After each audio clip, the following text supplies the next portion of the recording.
За сайн байцгаана Жого Бенито шоуны шоу подкастинг 4-р дугаар эхлээд бэлэн болсон байна. За тэгээд өнөөдрийн дугаараар бас сонирхолтой 8 минут ирээд зүгээр нэг ийм тоглолтын баг руу явсан гэхээсээ илүү ямар байрал тоглолт, ямар ач холбогдолтой тактик үед ямар одоо давуу талтай сул талтай байж болох уу гэдэг талаас нь ярилцъя. Тэгээд үндсэн сэдвүүдэд болвол бас өөрсдийн одоо та хэдэд бас үзэж байгаа сонсож байгаа юм сонирхолтой болоо гэдэг үднээс өөрсдийн хувьд одоо шилдэг 8 минут түүхэнд те шилдэг 8 минутын талаар ярилцсан. Тэгээд тэрний дараа 2000-аас 2001 оны үеэрлийн талаар бас ярилцаар бэлдсэн байгаа.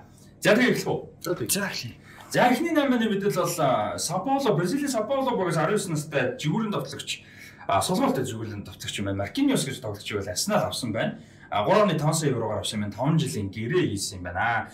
За энэ дэр одоо ингэж нэг яг энэ төлшүүд бид бүгдээрээ мэдхгүй ойлгомжтой баг. Гэхдээ зөвхөн энэ дээрээс би яг та хоёр юу асуурчсан гэхээр айгүй олон тоглогчдыг Европын багууд ингээд 17-8-д навдаг болчлоо. Тэгээ сүүлдээ өмнө бол арай тийм байгаагүй те. Одоо тэгдэг болчихсон. Тэрний амжилтыг ер нь хэр гэж харж байна? Хэр оновчтой байна гэж харж байна. Ер нь тэгээ сүүлийн хэдэн жилүүд яг ингээд нөгөө Бразилаас авчирсан залуу тоглогчдоос яг өдөө олсон сэлгэнүүд нь юу болов?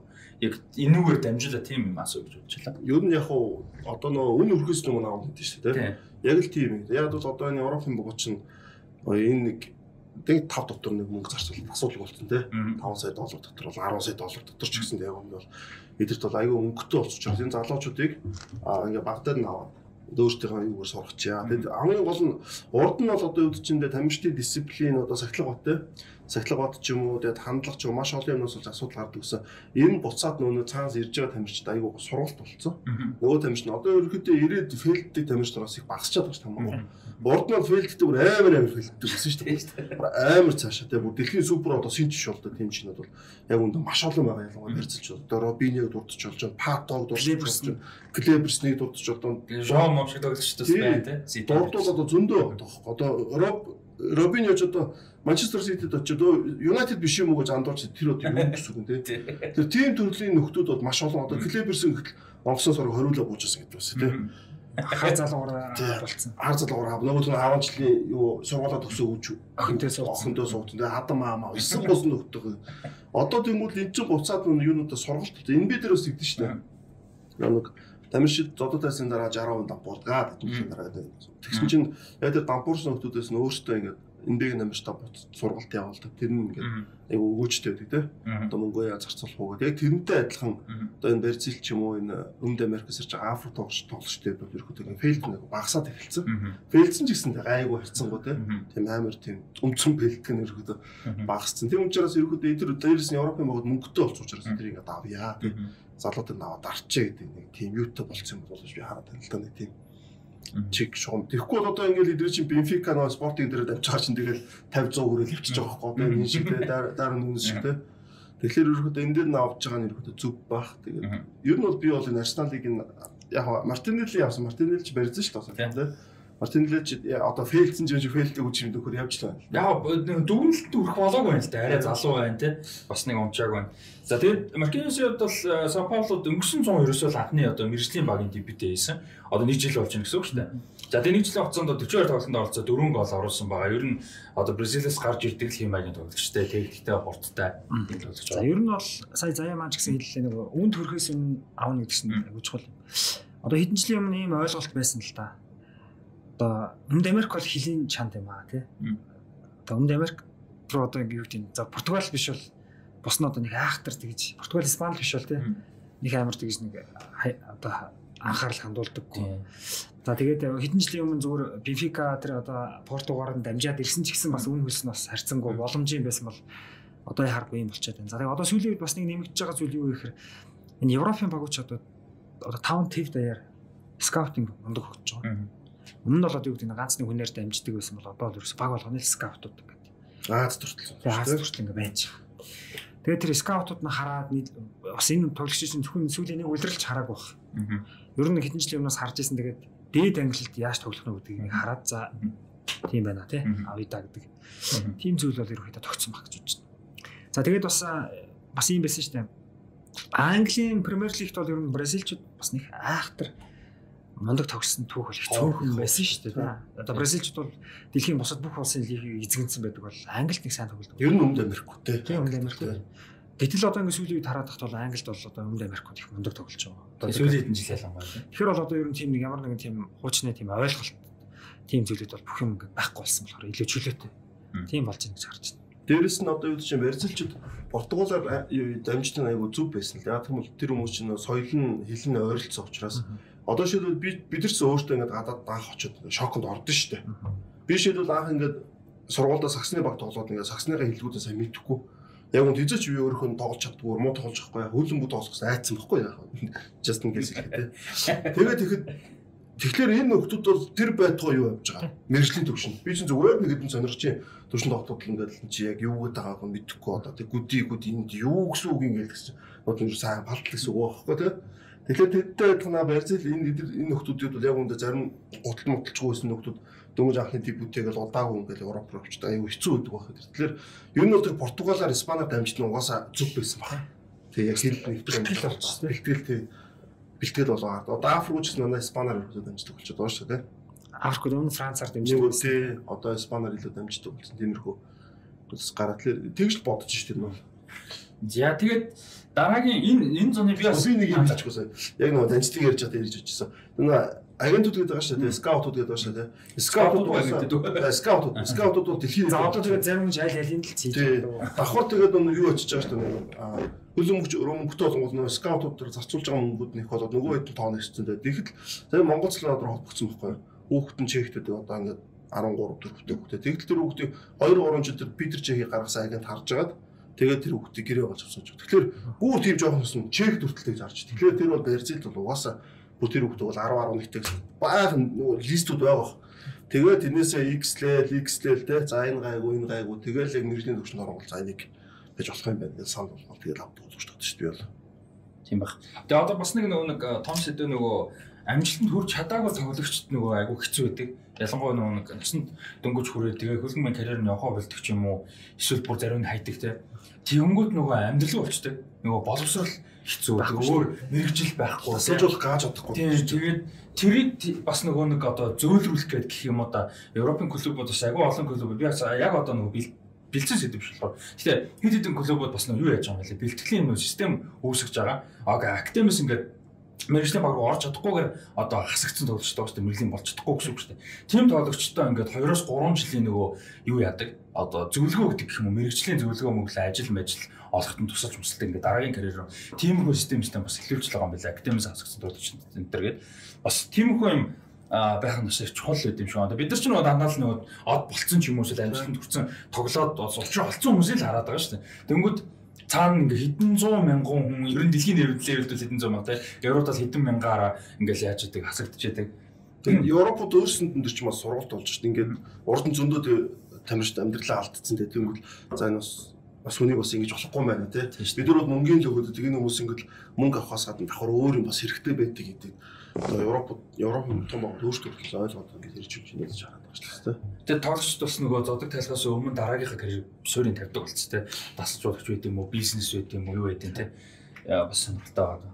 За дараагийн онцлог 8 бол энэ зууны бас нэлээд онцлог 8-д нэг чимээгүй хүн гой 8 ажиллая гэж бодоод байна. Bayern München Ajax-аас Ryan Gravenberch-ийг за яг зөв дуудах нь яг юу гэдэг юм бол Ryan Gravenberch гэдэг одоо юу баг штэ төвийн хас хамгаалагч байгаа. Авсан байна 20 настай энэ жил. Баруун үлдээ метр 90 өндөртэй юм төвийн хас байгаа. Ajax 2018 онд яг нөгөө юу байсан гарч ирсэн. Гэхдээ сүүлийн 2 үлрэл яг бүтэн одоо нэгдүгээр бүрэлдэхүүндээ тоглосон. Тэгээд 103 тоглолтод 12 гол хийсэн. Голландын шгшээдээ бол 10 тоглолтод 1 гол хийцэн байгаа. Тэгээд юу гэрээ дуусаад өнөө би лээ биш юу юм бэ? Ганцхан жилийн гэрээ үлдсэн байсан. Тэгээд юу юм бэ? 18 сая авсан. 20 тоглож байгаа. Би бол нэг энэ жилийн эхлээд одоо Нидерландын шогийн төвийн хас айгуу гоё болж ирж байна. Урд нь бол яг өндөө Нидерланд төвийн хас болцсон хэсэг те. Стортмунд айгуу удаан гэмтээд.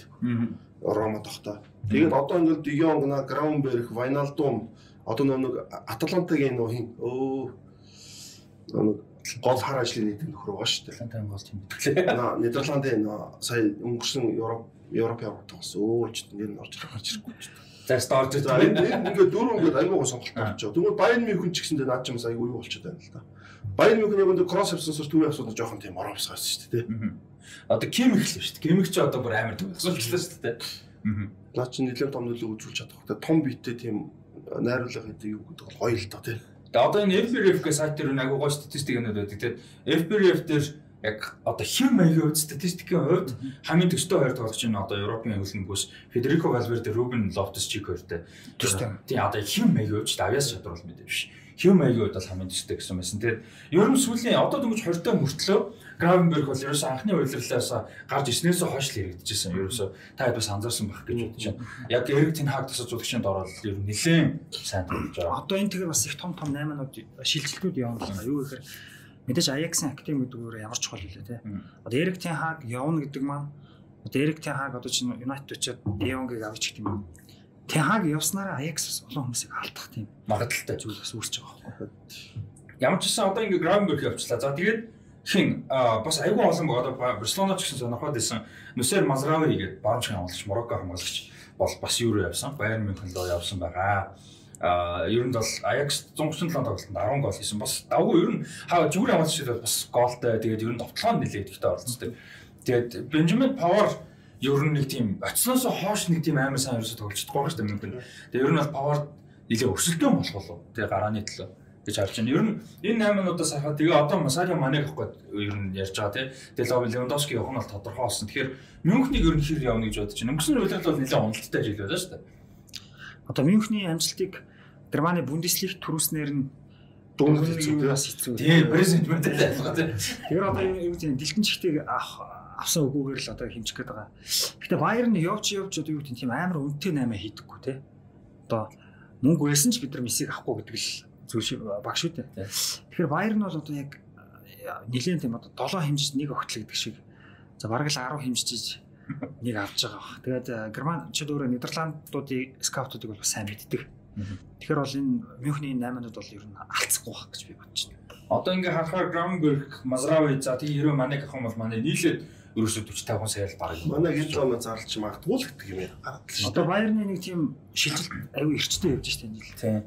Тэгээ Нагelsmann-ийн хувьд ч гэсэн одоо нэг тагшилжуулагчид нэлээд туршлагажаад одоо нэлээд бас тогтож эхэлж байгаа. Сая Левандовски дээр бүр нэлээд зөрсөн хоорондоо таараагүй бас нэлээд хүнд нөхцөл байсан юм шиг байлаа. Тэгээд нэг бэлтгэл нэг ажиллагаа байсан нөгөө бэлтгэл дээр юу яагаад довтлооны бэлтгэл хийж агаад Nagelsmann зөвлөгөө өгсөн юм байна да Левандовски байраа ингэж эзэл мэдлээ. Тэгсэн чинь Левандовски бүр одоо өөдөөс нь ууралж дайрсан гээд 40 гол хийсэн хүн чи биш байна гэдэг.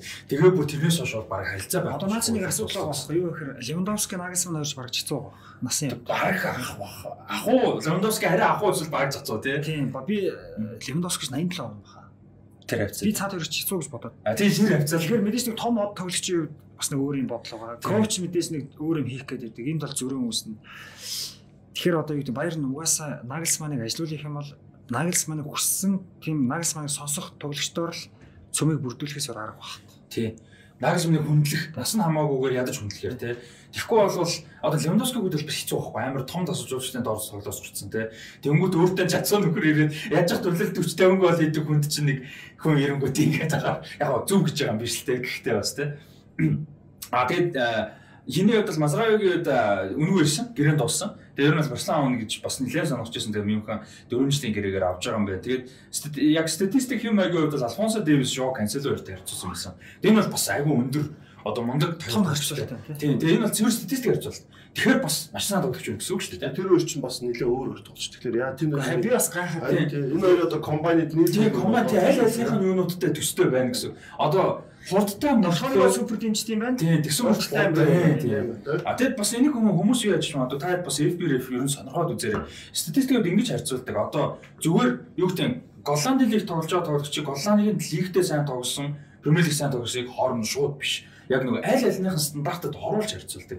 Тэгэхээр ер нь бол бас айгүй дөхүүлдэг сонирхолтой. Марокко зөвхөн айгүй сайн баруун зүгээрээ хамгаалжтай айгүй сайн гаргаж ирэх юм тий. Хакими энэ хоёр тий. Хакими одоо нэрүүдийн найп чинь юу өстэй? Баруун хамгаалж Мароккоос бас юм чинь.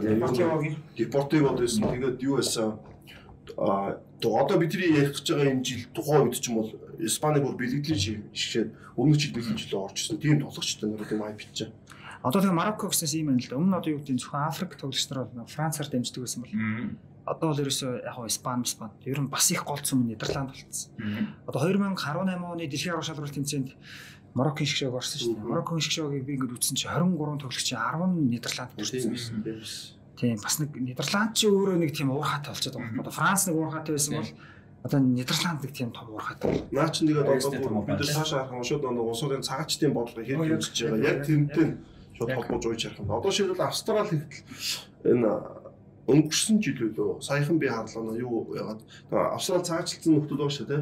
Тэр дундаас спортын авьяаст хүүхдүүдийг сонгож аваад тэр хүүхдүүдийг илүү ингэ тэтгэлэг өгөх хэмжээний тийм мөрцөн байгаа. Тэгэхээр Австрали одоо юу гэж юм бэ бас нэг хэдэн жилийн дараа асуусан айгуу гоо тийм. Одоо гараад ирсэн. Би ч нэг 2017 онд Монгол улсын нэг 16 хүртэлх насны шгшаагийн ахлах тасгалжуулагчаар ажилласан. 16 хүртэлх насны Азийн аврах шалруулах тэмцээний эрхэм төлөө тэмцээнд Австралийн шивхтад хараад одоо Монгол дээрс тоглосон л та. Тэгээд Австралийн нэрийг харахад л ерөөсөө дан цагаач. Тэгээд Савич гэж нөхөр болсон шүү дээ. Савич те. Австралид энэ Серб бартуудыг Сербийн дээр аюул авсан гэлээ тий. Одоо уус Австрал байдаг шүү дээ тий. Одоо Австралийн шивч угаасан 2-3 нэг юу нөхд байдаг шүү дээ. Серб гартаа нэр нь Серб Хорват нэр яваад явдаг бохор. Одоо багийнч нэг Премьер лиг тоглогч юм блэ. Хамгаалагч. Оо. Одоо хүний нэр мартдаг болчихсон. Харин тийм юм ч одоо. Би бас тайлбарлаг удацсан болохоор яг тэгээд ах шин. Оо хин штэ. Ахлагч те. Том бийтэй. Оо яг энэ Жэгэр гэсэн штэ. Ж. За самтж үзгөө дараагийн руу. За байж асуудал. За сая тэгээд тодорхойлсон 8-ыг зөв сая албан ёсоор зарсан Эрлинг Хааландыг сая зарсан.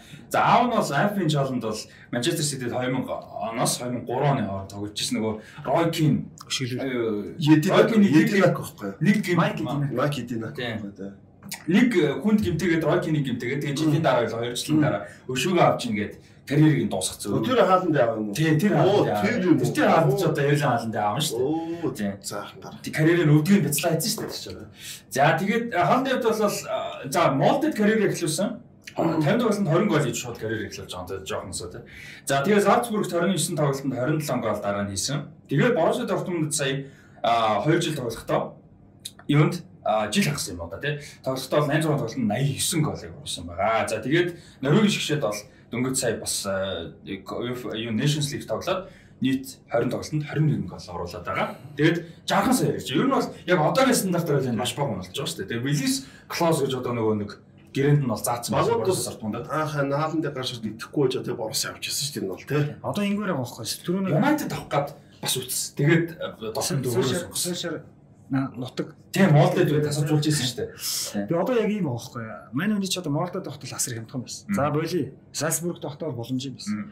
Гэтэл одоо ингээд Дортмунд чинь бас амар том үн явуулсан шүү дээ. Тэгэхээр нөгөө түрүүний Арсенал дээр заяа битэр нэг хэлээдэг үн төрхөөс өмнө авъя гэдгсэн. Яг хөө тэгээ фейлдүүл 5 сая дээр фейлдэх бол тэр 5 сая гэсэн нь тоглодоггүй хүний нэг бараг сарын цалин уу юу тийм. За бараг сарын ч явах нь 2 жилийн цалин л оочлаа харах. Тийм болчиход байгаа байхгүй.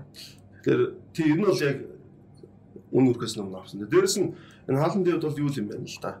Наавн дээр Рой Кинтэд гэсэн хэлээр Юнайтед эсрэг бол аюул сайн тоглолт. Тэр би энэ Ситиг өмсгөлтэй хуцууд нь харж байгаа яах зөв. Гондоо яаж ингэсэн бол гэдэг. Дараа нь харсан ч Аавн Ситигийн тоглож 2000-аас 2003 онд бол хараад. Тэгээд энэ хүүхд тогтоо ингээд Ситиг өмсгөлтөөс нэм учиртай юм байна. Одоо энэ чинь Альфин Чаланд нөгөө Лидс байсан. Тэгээд Лидсээс Манчестер Юнайтед явж тэгээд Лидс байхад төрж исэн.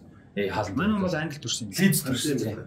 Тэгээд ерөөсө хүний нэг ийм юм чухал үтэй. Ямар ч мөнгнөөс илүү нэг чухал юм яг. Бага багт нь дэмждэг байсан гэдэг шиг тэр ихтгэл үнэмшил чинь аюу том. Яг маш том. Одоо Мбаппег чинь Реалыг багасаа шүтдэг байсан ингээ сая очиагүй гэдэг нь эргээд нөгөө Мбаппег нэг хувь хүн талаас нь нэлээ шүүмжлэлт өртөд байгаа шүү дээ одоо. Тий, дээрэс нь одоо энэ Хааланд гэдэг тоглогчийн тухай явахад бол яг үнэ natural finisher гэж ярьдаг шүү дээ. Үнэхээр одоо тийм төрцөн төгсгөл хийдэг тоглогч. Төрцөн төгсгөл хийдэг амарчин хамгийн чухал чадрын үед сэтгэл зүй гэдэг ерөөсөө.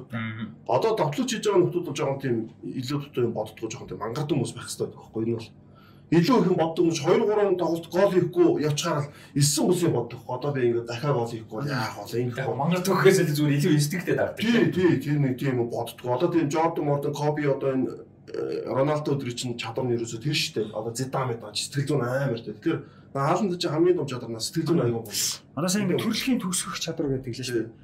Төгсгөх чадварыг бол яг мэдээж давтаад бэлдээд сайжруулж болно л доо. Гэхдээ яг унган тэр юу шиг л авчиж чадахгүй. Чадахгүй байл. Яаж болохгүй тэг бол хэцүү. Дасалжуулаад хүрэхгүй хэмжээ гэж нэг юм байна. За хиний Хааланд тэгээд бас нэг сонирхолтой юм нөгөө гол өсөлтжсэн баг гэх нь Реал Мадрид байсан. Тэгээ Реалын хувьд бол Ситигээс илүү цалингийн саналтай байсан. Тэгээд энэ ч юу байсан бэ лээ? Хааланд Ситиг сонгох нэг том шалгал мэдээж аав тий аав Сити тоглож исэн тэр тэгээ Гвардиола тэгээд тэр хоёроос гадна дахиад нэг том шалтгаан юу байсан гэхээр Бигерстейн Гвардиола төнөөд нь хэн байгаа лавсан удирдлага дунд нь Испани байгаа шүү дээ. Барсаас бас гаралтай хэм билээ. Тэр гурав уулзсан юм байна. Альвин Чааланд, Эрлин Хааланд хоёртой. Тэгээ уулзалтаа хамгийн том ярьсан юм нь яг сонирхолтой сонсогч байж магадгүй зүгээр хангалттай тэгж их бол тоглохгүй гэж санал тавьсан юм. Ситид ирэх юм бол яг ямар утгаар гэхээр хэрвээ Реал Мадрид очих юм бол чи Галактикос аан юм болно те. Супер од бүх тоглолтод дандаа оролцох шаардлага гарна. Тэгээд хүлээлт маш өндөр. Тэ одоо Бейлиг хар те. Роналдо хүртэл те. Роналдо ямар левел тоглолоо тэгэхэд явахт нь хүртэл яаж хүлээж авлаа гэдэг ч юм уу. Тэ тим хэмжээнд очино. Тэгээд бэртэл хэмтлийн асуудал их гарнаа. Тэгээд дээрэс нь хүлээлт маш их өндөр. Тэ шаардлага айгүй өндөр болно. Манчестер Ситид ирэх юм бол нэгдүгээр Гвардиолагийн дор тоглоно. Аав ч тоглож исэн. Түр өссөн хотод давхар амьдарч сотнаа. Дээрээс нь бүрэлдэхүүний хувьд ээлжлэх магадлал маш өндөр. Бүх тоглолтод дандаа тоглох шаардлага гарахгүй. Тэгээд нэг хүн чинь хаалт ч саяны өнгөрсөн үйлрэлт бол бэртэл хэмтлийн асуудал нэлээд байлаа шүү дээ. Тэгээд хорд хүчтэй тоглогч нь угны арын шурамсан тэргээд бэртэл авах магадлал өндөр байдаг. Премьер лиг илүү хурдан темптэй. Тэгээд тийм болохоор ер нь бол ингээд ээлжиж тоглох магадлал юу болоо. Тэр одоо орчин үеийн хүмүүс амар чухал болсон шүү дээ. Тийм. Тэгээд дээрээс нь менежер жишээдээ бүтэн тоглохоо үсэн тий. Бүх тэмцээнд оролцохоо үсэн. Тэгэхээр энэ бол бас хуучин цагт бол ингээд аль болох олон тоглохоо боддог гэсэн л энэ дээр яг илүү бүрэлдэхүүний тоглогч болно тий. Гол супер одны биш тий. Тэр саналыг бол илүү хүлээж авч бол ирсэн. Одоо өмнөх үеиг бодоход орчин үеийн хүмүүс чинь тамирчдын дээр ачаал мачаал айгүй. Тийм учраас энэ одоо зүрх зогсох ч юм уу энэ бэртүүд айгүй. Одоо энэ гойны арын шүрмс гэдэг чинь ерөнхийдөө хөлөн бүтэл яг үндэ шинэ хэмтэл шүү дээ.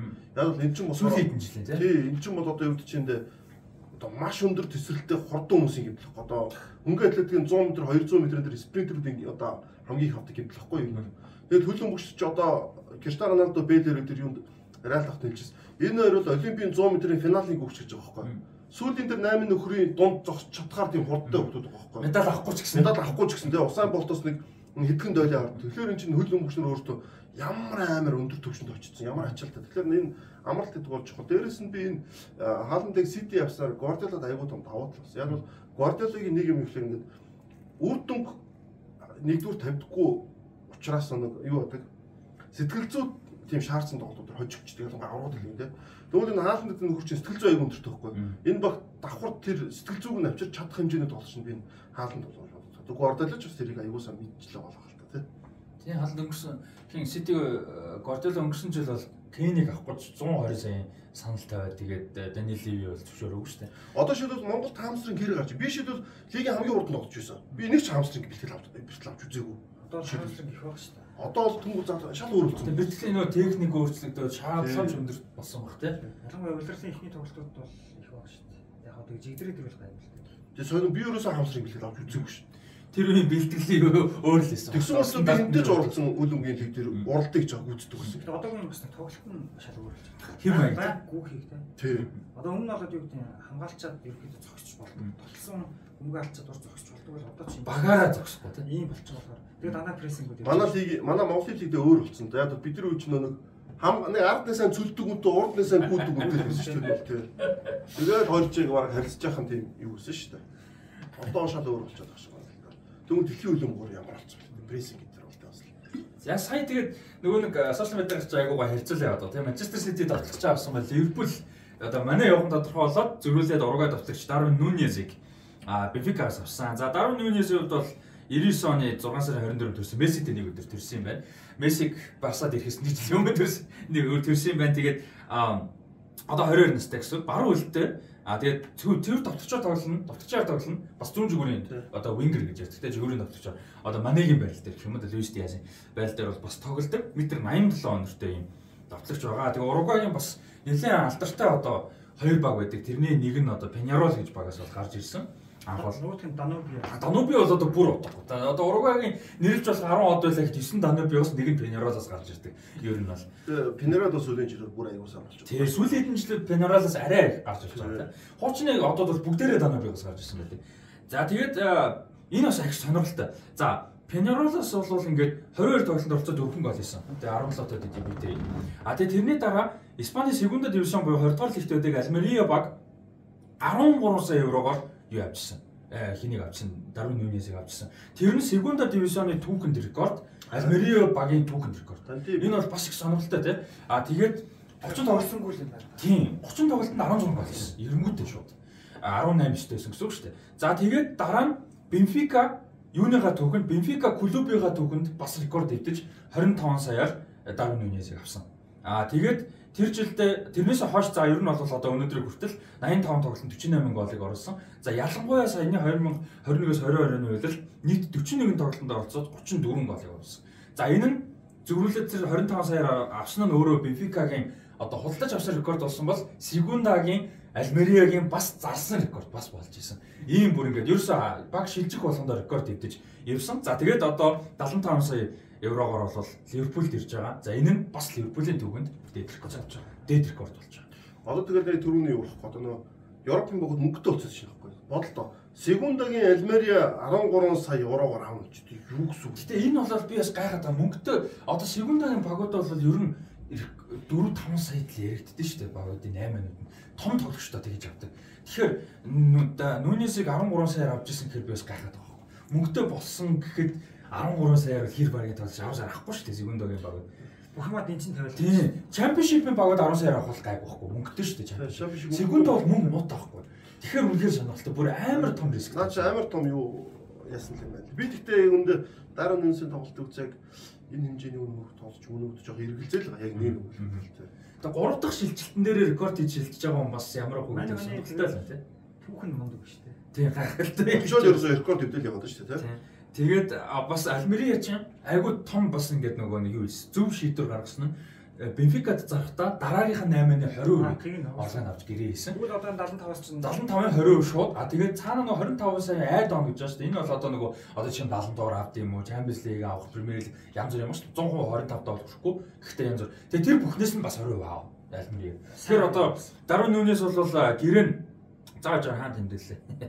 6 жилийн гэрээ юм тий 28. Тэгэхээр яг албан ёсоор 28 он хүртэл Альмерия энэ гэрээнээс орлого авах боломжтой байгаа л гэсэн. Ер нь бол ийм одоо мундаг бас зөв шийдвэр бас гаргасан байна. Одоо тэгэхээр Ливерпулд ч Салах дундаа Дарвинус тоглоод Рубен Диас, Луис Диас гэдэг энэ дугаар тоглоо. Тэр Жота ирээлжил чинь айл тал Фермино орж ирэх байх хэвээр. Тийм Фермино Жота ирээлжил. Фермино явахгүй. Фермино энэ жил явах. Энэ жил явах. Салах Фермино энэ жил явах. Ер нь тэр баг тодорхой болж байгаа юм шиг. Одоо тэгээд ийм биш нөгөө Ливерпул хэдүүлээ өмнө ярьжсэн шүү дээ нөгөө баян шинжил хийдэг гэдэг. Зүгээр баг авралын лиг сая баг хожигдсон ч их цочроо гэсэн баг тий. Ер нь бол хүн чинь хожигдохороо нэг огцом шийдвэр гаргадаг шээ.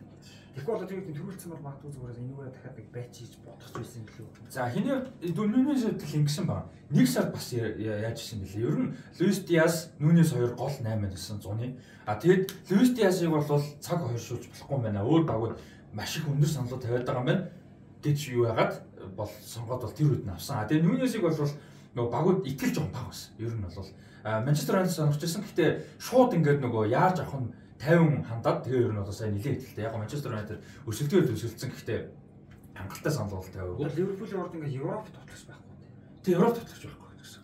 Тий. Жота тий Португалтай. За яг за тийм. Гэхдээ мань хүний стил бол бас Өмнөд Америк стил. Тэгэхээр ер нь Ливерпулийн ер нь англи хөлбөмбөг юм аа их өөр болж байгаа. Тэгээ одоо сонирхолтой бол Ливерпулийн тоглоо за Ситиг ч гэсэн ер нь яг хаалт маалт байгаа л да. Гэхдээ хив маягийн тий ингээ Foden мэтэр гэдэг Grealish ингээ харах юм бол яг 2000-ад оны сүүлийн үе ч юм 10-ад оны их үе Испани шиг болцсон байгаа давтагчтайхын товтлооны юм байг тий.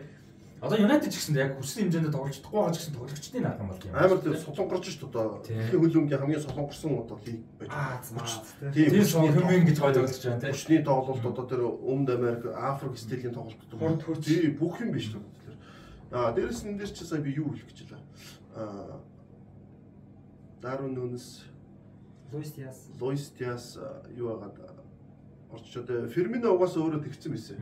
Би эндээ аз жаргалтай байна. Дугаасаа Ферминогод одоо чансаа дээшлэхээс доош шүү дээ. Ливерпулд цалин гайгүй чивчэнд энэ. Тэгээ бүртгүүний тоглогч байхад хангалттай сайн тоглож. Тийм сайн хамаагүй сайн тоглож байна. Тэгээд FPL дээр яг хэм маягийн хувьд бол Southampton дээр саний үйлдэл маш сайн тоглосон Armando Broja А тэгэд бас сая энэ үйлрэл Франц лиг онд амар сайн тогсон Нан багийн Рандал Коло Муяны гэдэг тоглогч байгаа. Энэ өртөө яг хэм аягаар тарцуулсан байл. Тэгэд яг Нүнес хоёрын сайн битгэхгүй байна. Тэг нөө Брояг бол сая нэлээд яригдчих Челсигээс зээлэр тогсон. А тэгэд нүг сонирхолтой албан шүү дээ тий. Тэг албан. Тэг нүг юу нь болохоор хэм аягаар их сонирхолтой тоглолцтой Нүнес нөгөө цэвэр страйкер биш. Одоо метр 87 одоо хэд ингээд нөгөө нэг урд тоглож тэр бөмбөг авч товтлдог тоглогч бас биш. Одоо нөгөө финиш ганц биш. Тэгээ бөмбөг туудаа яг дан вингер юм уу гэхээр бас биш. Ассист сайтай. Тэгээ юм яг тэр нэг хооронд ингэж аягүй сайн тоглолдог. Тэнгүүд одоо нэг Европын топ лигүүдэд яг тим хим маягтай тоглож юм баг байхгүй л байна л да.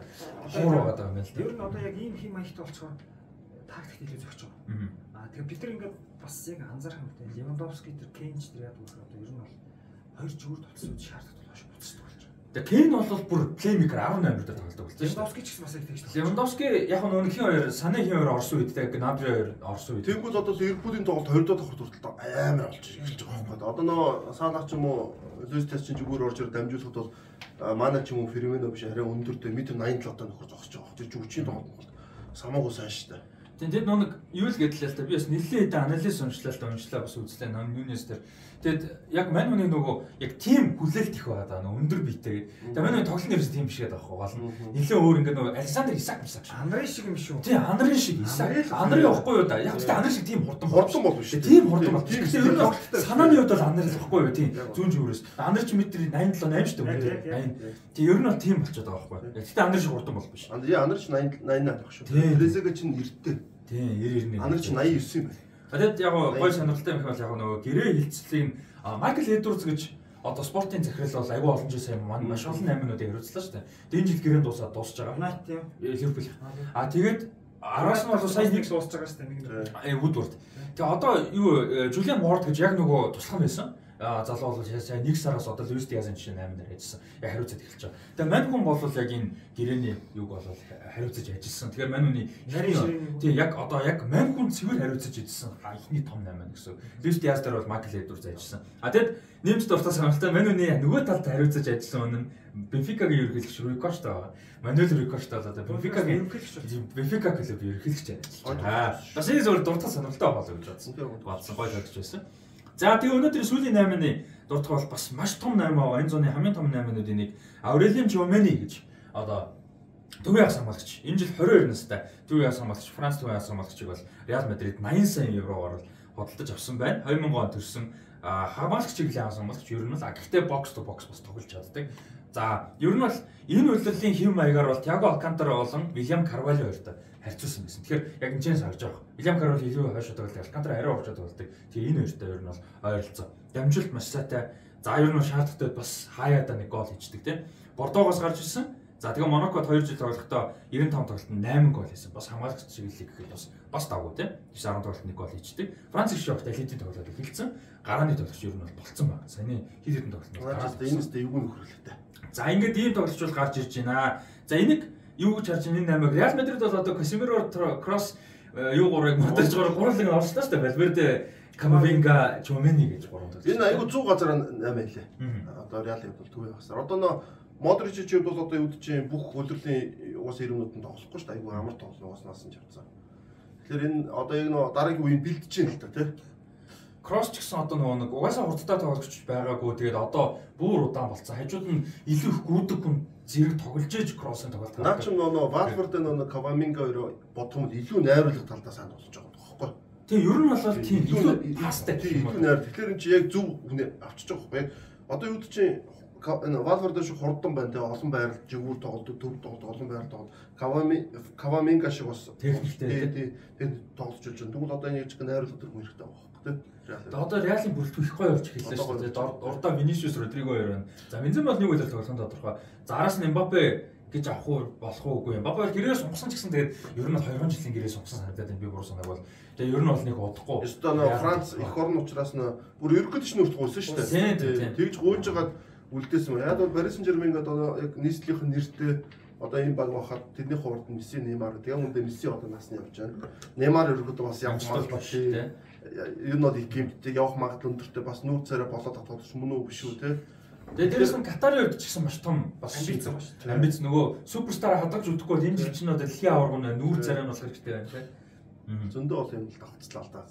Тэгэд яг Францын лигийг үзчихсэн сонирхчихсан хүмүүс бол бас яг Францын лигт энэ жил ер нь яригдаж гарч сүүлийн 2 жил бас нэлээд гой тоглолцоос байгаа. Тэгээд ер нь бол багууд нь ингээд тоглолцоо хадгалж үлдэхэд айгүй хэцүү нөхцөл үүсчихэд байгаа л да. Яг явандаа ярьж магадгүй нөгөө Францын лигийн телевизийн нөгөө нэг эрхийг зардаг юм нь одоо гэрээ гэх юм одоо 5 тэрбум еврогийн гэрээ бүр фейлдсэн. Тэр нь бүр тэр компани мөнгөнд байхгүй болж таараа дампуураад бүр амар юм өстэй. Тэрнээс болоод багууд мөнгөгүй болсон клубүүд. Тэр нь айгүй олон тоглогчтой зарж байгаа. Тэгээ тэрний нэг зүйл нь бол одоо ингэж Чумэний явахаар болж байна. Чумэний ч Францын шид хүртэл амар гой болж байгаа байхгүй. Погба, Канте одоо тэг хин Камавинга тий. Одоо ер нь Погба юм шүү.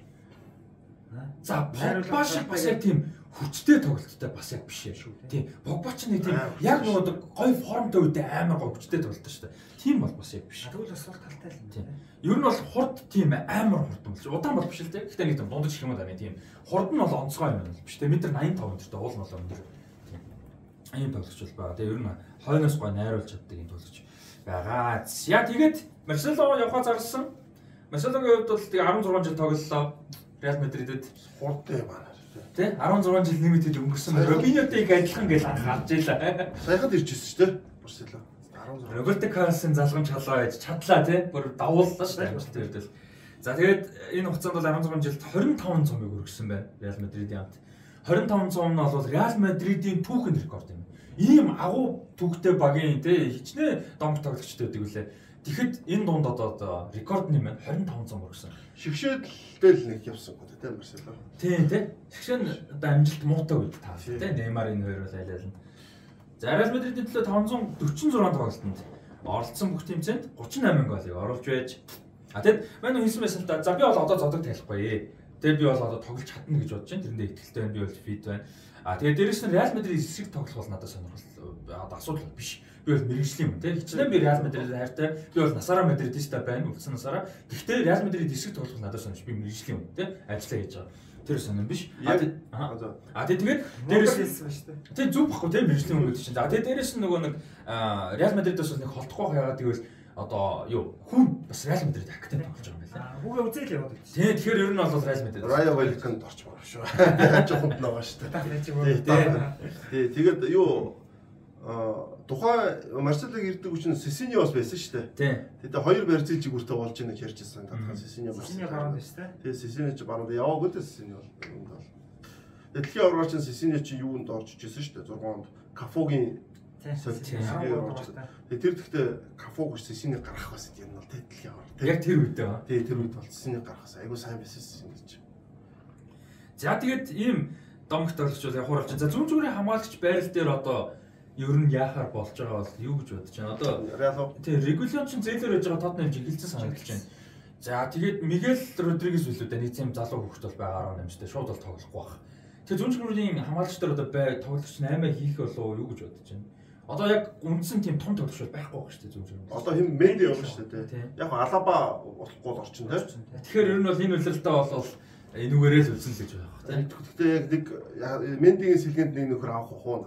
Яг Алаба ч юу нь бол одоо хурд нь яг зүүн зүг тоглох юм биш болсон шүү дээ. Тийм. Тэгэхээр яг нэг хүн авах. Төвдөө угаасаа Алаба угаасаа сүүлийн жил байнга тоглолоо шүү. Юу нь бол одоо энэ Реалын бас авраг авдаг сайн тоглолт шалтгаан бас Алаба шүү дээ. Энэ бол За ингээд 8 хэсэг дуусч байна. За дараагийн 8 хэсэг. За одоо л ингээд энэ зуны 8 яг онцлог 8 бол дараагийн дугаар дээр ярина. Онцлог шүтээ юм байхгүй бол нэг ярихгүй. Санийхаас сонирхолтой гэж бодож байна. Байсан гэж бодож байна. За одоо болохоор яг өөртөө санагдаж байгаа топ 5 шилдэг 8-нууд юу вэ? Өөрсдөө үзчихсэн 5 шилдэг 8-нууд те. Яг түүхэнд гэсэн үг шүү дээ. Тэд нар юу вэ? За багтаа үзүүлсэн нөлөөх юм бол би одоо энэ шууд юу гэхээр болж байгаа юм л да. Модрич, Кросс, Роналдо 3 8 шууд хамгийн түрүүнд над шууд орж иж байгаа юм л да. Энэ 3 тоглож ирээд ялангуяа Модрич, Кросс хоёр те. Реалыг энэ өндөр түвшинд ингээд олон цомтой хамгийн гол зүйл төлж байгаа болов гэдэг нэг юм юу вэ? За би бол энэ нэлийн бодлоо л тоо. Тэгээд мэдээж сайн 8-аад олон байна. Ихэнх нь бол мэдээж их мөнгө дагаж ирсэн 8. За тэр мөнгөө даваад тоглолцсон тоглогч нар бол байгаа шүү дээ. Би болохоор энэ дэр юу гэдэг тийм санаанд оромгүй байдлаар өндөр хүлээлтгүй ирээд давтсан сухагч нэлээ ботсон л тоо. За 5 мавыг хэлэхэд ч бас эртээ байна. Тийм. За би Анриг бол хэлнэ. Тири Анри бол яг Монакод бол авьяастай байсан. Тэгээд Ювентуст очив. Тэгээд Ювентуст нэг хагас жил их муу тоглоод Тэгээд өвлийн солилцооны цонхоор 99 онд байдаг л үү. Арсенал Ювентус руу өвөл яваад өвөл бүтлгүүтэд маань юм чинь 100 Арсеналд иртий. Тэгээд тэр Андрей яг дэлхийн авраг болсон байсан. Тэгээд Венгерын гарын тоглож байгаагүй шүү дээ, тий? Сэлгийн тоглож байсан шүү дээ. Дьюгар байсан шүү дээ, Дьюгар шир, тий? За яг гэхдээ гол тоглолтууд тоглосон. Тий, тоглосон тий. Франц тоглолтод байсан шүү дээ чинь тий. Дьюгар, Дьюгари, Тресеге, Андрей Крамбеч хүртэл тоглоход явчихдаг байсан шүү дээ, тий? Тэгээд би Андрейг гэж болох. Андрейг 1999 онд Арсен Венгер аваад нэг хэвлэлийн баг уралд зарлаа. Ер нь явандаа тоглох болгоно гэж яах. Стүүст инээлтжсэн. Тэгэхээр бол Андрей бол аюу том хүчин зүйл үзсэн. Хамгийн түрүүнд бол тэр Андрей санаад орчихно. За өөр дуртыг бол би бас хүмүүс бас анзаарахгүй л байгаа хэл та. Клод Макалелиг дуртмаар яа. Амар яригтай шүү дээ. Макалеле 2003 онд Реал Мадридаас явахдаа Реал хамгийн бага цалинтай тоглогч байсан. Тэгээд цалингаа нэмхийг маш хүсдэгсэн боловч Реал удирдлага нэг авч хилцэлгүй явуулаад. Тэгээд маань бол энэ Абрамович авсан жил шүү дээ 2003 онд чинь. Шууд Макалелиг авч штэ. Тэгээд үнтэй ч аваагүй. Тэгээд Макалеле бол Абрагийн 90 үе тогтох бас хамгийн гол нөлөө үзүүлсэн юм болов. Энэ бас их оновчтой 8 болов гэж би бодож байна. Энд нөө Макалелер нөө Макалелерөөс хийсэн үг өстэй. Макалелег байхад Реалч аврагуудын лигт 2 төрүүлжлөө тий. 2000 онд Макалеле ирээд 2 онд нэг удаа төрсөн. Тий 2002 онд байгаад үү тий. 2 онд байсан. 2000 онд төрсөн. Тэгээд Испани лиг төрүүлээд Макалеле яваад Бекимиг авчирхад бензинийхэн моторын зараад шарангөр буцлаа штэ жилжсэн штэ тий. Яг бол Макалелег мотор гэдэг нь ерөөсө харахгүй дээ нөө шарангөр. Тэгэд Бекимиг дээр одод нэрээд Испани лиг дээр бас гайгүй штэ бас тий. Маркетинг талаас нь алсан. Яг маркетингаас явсан болохоос яг Галактико эхний Галактико бол олон цом медаль аваагүй шүү дээ. 2003-аас 2007 онд цом авав. Тэр Галактикогийн дунд тэр Макалелес бол авах байсан шүү. Тэр чинь 2007 онд ганц нэг хамгийн сүүлд л авдаг шүү Бекэм сүүлд. Макалелег яваад Капеллог тий. Баби Капеллог тий. Макалелег яваад хараа шлийдэг юм байна. Хараа ажил Макалелег яваад хараа ажилладаг хүмүүсийг болохоор хүмүүс зүгээр хараа ажилладаг гэж харддаг байхгүй. Тэгвэл хараа ажилладаг хүмүүс яд гэхээр хажуугын тэр супер тоглолттой та тоглох боломжийг хамгийн сайн бүрдүүлдэг. 14 оны дэлхийн аваргын кросс Кадира гэдэг гэж бодчихсон. Одоо үуд чи Макалелегийн хажууд Патрик Вере дээр тоглож үнэн та тоглох байхгүй байна шүү. Үнэн гой тоглох. Яг бол ингээд тэнд нэг очиж хараа ажил хийх шаардлага байхгүй. Дээрээс нь тэр эсрэг баян гол тоглолтын тоглолтын хязгаарлалт чинь те. Одоо Францын шишээд гэсэн Канте юу шүү дээ Погба гэлээ шүү дээ. Тэр бол амар нөлөөтэй тоглож байгаа. 2004 2006 онд Зидан их сайн тоглосон. Евро дэлхийд. Вера Макалеле өштэй. Зиданыг юусгаар буцах ямар шаардлагагүй болж байгаа. Тэгээ яг үн тэр бол үнэ. Тэгээ одоо яг тэр нөгөө нэг Дэшон хим энтер гэдэг Симоне шиг тоглогч чи яг багтаа амар чухал удаа болсон. Одоо бол Касимиро бас биш. Зидан бол бас азтай тоглочихгүй. Дандаа лаглах асуудал тоглож штэ. Янз гайхалтай асуудал. Францын шидэр тэр Европын авраг авдаг, дэлхийн авраг авдаг юм дээр ч хажууд талд нь тойрож байгаа амар асуудал болж байна. Дидэ Дешантай тоглосон, Макалелетэй тоглосон. Патрик байсан. Вера байсан. Хажууд Жокаев тоглоом дэмждэг байсан тийм. Терез байсан. Андрей бүрэлдэхүүн бол үнэхээр гайхалтай. Дэлгэр байхгүй бол араас Макалеле Верэг ороод ирчих. Тэгээ тулалаан сууд орсон. Тулалаан тоглосон. Тулалаан ч гэсэн яг. Тулалаан яг 6 онд яг сэлгээ байсан. Жереми Тулалаан. Өөр за. Миний хувьд за би одоо 2 Франц хэлж байна. Тэр хоёрыг л одоо санаанд орж байна. За таваар бодож байгаа юмдор надад бол Бербатов Юнайтед руу явдаг маш гой сэлгээс 8 байсан санагдаж байна. Бербатов бас яг нэг тийм сонгомын шиг үнэлэгдэхгүй шиг санагдаад байдаг. Яг ямар хэмжээний ямар мундаг тоглож гэдэг нь ингээд нэг заавал одоо Рональдо Месси ч юм нэг юм суперстар байх хэрэгтэй юм шиг ингээд тэгээ бусны нэрээс нэг тийм хангалттай ярьдгүй мартагддаг тоглогчтой нэг гэж би боддог. Бербатов юу бол Юнайтед явсраа. Бербатов бас өөрийн цаашаа нэг асуудалтай байдсан бэлээ. Би бас болгоороо давуулж яриа жижиг болгоод байсан шүү дээ. Болгоороо давуулж ярьчихсан. Болгоороо бол их л дургуул өгд юм байна. Наа чи шгшээтэй сайн тоглолт гэхлээр би гэхдээ эн чин танаа шгшээж өөр хүмүүс тийм амар штэ. Наа чин өөр хичээдэг юм байна. Нэг тийм төрлийн болгоороо сонсчихсон. Дээрээс нь тэр Ибрагийн тэр нэг асуудал байгаа штэ. Сэлгийн цуц яг мэрэгэн мужиж хатна Фергюсон сэлгийн цуцсан чинь нэг яг миний тайлбарчсан тоглохгүй. Тоглолт 15 дуу тойрсон байхгүй. Яасан нэг хуцаалгороод асуудал үүсдэг. Хуцаалгороо юу усаалтаа баар цохол усаалтууд тэгээ тиймэрхүү асуудлууд Бербатовс нэлээд харагдсан. Үнэхээр Авесси хувьд бол үнэхээр амар мэдрэмжтэй шүү дээ. Leverkusen тэгээ Tottenham дараа нь United бол тэр яг өөрийнх нь характерт нөлөөлдөг байсан юм шиг үл энэ одоо харахаар. Тэрнээс хойш ер нь бол Ferguson бол авраг болоос ингэсэн шүү дээ. Суугаал. За тэгээд юу нь болохоор надаас өөр мундаг гэж үзсэн Рамсын 8 байна л да. Яг хүмүүс Реалаар бүр ингээ хитрхий ингээ яадаг болсон мартцсан багтай. Зарим нэг нь бол Севиягаас ирж исэн аягүй гой жигүүрийн хамгаалагч хурдтай ирж исэн. Тэгээ хэсэг жигүүрийн хамгаалагч тоглосон. Гэхдээ сүүлдээ төвийн хамгаалагч болоод бүр дэлхийн одоо бүр баг бүх цаг хамгаалдаг төвийн хамгаалагч нэг боллоо шүү дээ. Тэгээ энэ бол аягүй их үнэтэй ирж исэн. үнэтэй ирсэн тийм. Үнтээрээ баруун зүрийн хамгаалтанд олдог бас их фейлддэг гэсэн шүү дээ. Тэхэндээ бол Рональдиныг хүсдэггүйс. Тэгээ Рональдино алуулсан карьертлаас ихсэг нөлөөс. Гэтэ урт хугацаанд бол сүүлд бол үнэхээр чангарсан. Тэгээ 10 он хамгийн сүүлд баруун зүрийн хамгаалтанд олдог шүү. Тэгээл ерөөд хоош болдог шүү. Тэгээ ер нь тэрнээс хойш. Тэгээ Карвахалч гарч Карвахалын өмнө хэн байла? Жигүүрт Карвахалын өмнө хэн тоглож байлаа? Яг Рамосыг дөрөв ороход. Яг Карвахалс өмнө нэг хүн байсан юм аа. Тэгээ дараа нь Карвахал ирээд яг Карвахал яг Сисиньо тэгээ дараа нь 13 онд тоглож гисэн. Тийм. Тэрнээс өмнө яг нэг 2 сезон Арбилоо Арбилоо шүү дээ. Тэгээд өөр одоо бүр бас мундаг 8 гэх юм бол Махрес Канте хоёрын 8 л байна л да. Тэр бол одоо бүр нүдөө олсон одоо бүр гайхалтай тий. Тэр амар мундаг одоо амжилтын. Заяа дөрөв сан. Одоо Мохамед Салах бас оноо. Салах орно тий.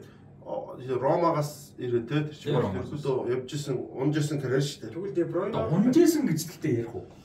Челсигээс шүү дээ. Уу яг гэхдээ Челсигээс эхлээд бол тэгээд яг би бол унжсэн. Яг багийн хувьд бол унжсэн. Чадварын хувьд бол аяг болсон. Тэ насны хувьд бол залуу байсан тий. Де Бройне орох юм биш үү? Де Бройне Wolfsburg тий. Wolfsburg-ээс юу гэх юм. Өмнө хин часлтыг бас жоох мартагдах байж болох л байсан биш тий.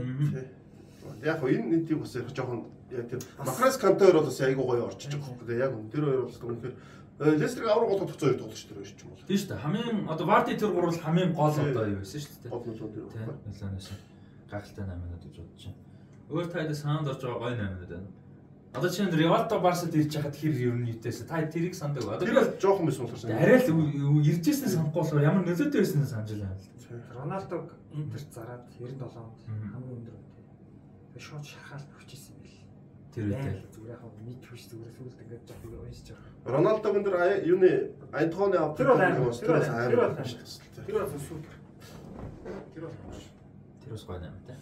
Суураас айгуу гоё тоглож очсон баг болгонд амар нөлөө. Тийм шүү дээ. Аяксаас эхлүүлээл Гронингийн Аякс, Ливерпул, Барса, Атлетико Мадрид одоо юм Барса шүү дээ тий. Гайхалтай амар тийм. Тийм гоё яваад нэг амжилт үзүүлж чадаагүй гэхдээ очсон бахтай гойсон тоглогч таад санаад одоо Кавани Наполид ч юм уу жишээ. Одоо гоё байсан шүү дээ. Гэхдээ яг нэг тийм амжилт бол Наполид үзүүлээгүй. Тэрүүг тоглогч таад. Гэхдээ Кавани чинь тэр чинь 10 онд ч тэр чинь дөнгөж гарч иржсэн болохоор бас ярихад жоохон юу л. Тэндээс чинь тэгээд 11 дэлхийн аягүй сайн тоглоод Палермо байсан шүү дээ. Тэгээд 2 3 сезон бас тоглосон. Тэгээд чи бүх цагийн мэрэгэн борчд нь ордон шүү дээ. Тийм. Гол нь тэг би яг нөө сайн тоглосон гэдэг байхгүй. Палермо ч сая сери Б рүү дэвшсэн байлээ шүү дээ. Онцсон байж байгаа. Тийм. За Палермо ч яах. Боцноос юм уу гэдэг. Цом аагүй гоё төрсөн. Роби Кин одоо. Роби Кинс дэгээ тоглож байсан шүү дээ. Тэр багийн том шүү дээ. Наа цом аагүй. Очсон баг болгондоо бас хүндлэгддэг тий. Олон багаар бас явсан сүлдээ тэгээд Ливерпул хүртэл нэг гоё ирээд нэг гоё гол хийж л байсан тий. Бас гоё тоглогч та. За тэгвэл энэ үрээд юугаа 8 минут юм. Манайд бас сонсож байгаа бас үзэж байгаа бас сэтгэл хаваалцар тий. Ер нь өөрсдөө хувьд таалагддаг гоё. Үзэгчд бас гоё юм хэлдэг. Тийм шүү дээ. Нөлөөтэй 8 минут юу байна тий. Яг энэ топ тоглогчдоос гадна жижиг 8 минут бас гоё тий. Саяны нүүнээс хэлдэг яг юм сүртэй хүлээлттэй ирээгүй тэгээд амжилт үзүүлсэн. А тэгээ бас юу вэ? Одоо түрүүн нэг эхлэхэн өмнө битээр сайлт ярьж байсан. Одоо жишээ нь Манчестер Юнайтед очдог Ларсенгийн 8 ч юм уу. Барсад ирдэг Ларсен. Яг бүтэн хөлөл мундаг гэхээс илүү ганц 2 тоглолтод чухал нөлөө үзүүлсэн. яг нэг дутуу нэг одоо нэг пассаар бол ганц хэрэг нэг дутуу байдаг шүү дээ. Тэрийг яг ингээ бүгэж өчөө буцаагаад явцсан тийм тохиолдол тийм. Бас тийм гоё 8 минутаас байдаг шүү дээ. Заавал удаан амжилт эхэлдэг. За тэрийг бас сэтгэл гоё хуваалцаарай. Юуны Вампирсийн Юнайтед бас амар юм те бодсон ч ангуудаа шууд төрүүлдэг. Сүүлийн дөрөв те. За одоо өнөөдрийн дугаарын сүүлийн хэсэг бас сонирхолтой хэсэг байгаа. 2000-аас 2001 оны улирлын талаар ярилцъя. За тэр 108 минут юу болов? Улирлын ямар багууд, ямар тэмцээнүүд юу сонирхолтой байв? Өнгөрсөн дугаард үзсэн хүмүүс сонссон хүмүүс мэдж байгаа. За энэ улирлыг 2000-аас 2001. За одоо шууд энэ санаанд орж шүү дээ. Одоо энэ өмсгөлийг яах гэж авчирваа тий. Энэ өмсгөлөөс л одоо эхэлж ярих болов гэж бодож байна. 2000 он гэдэг бол үнэхээр бас их гайхалтай олон юм давхцал байсан.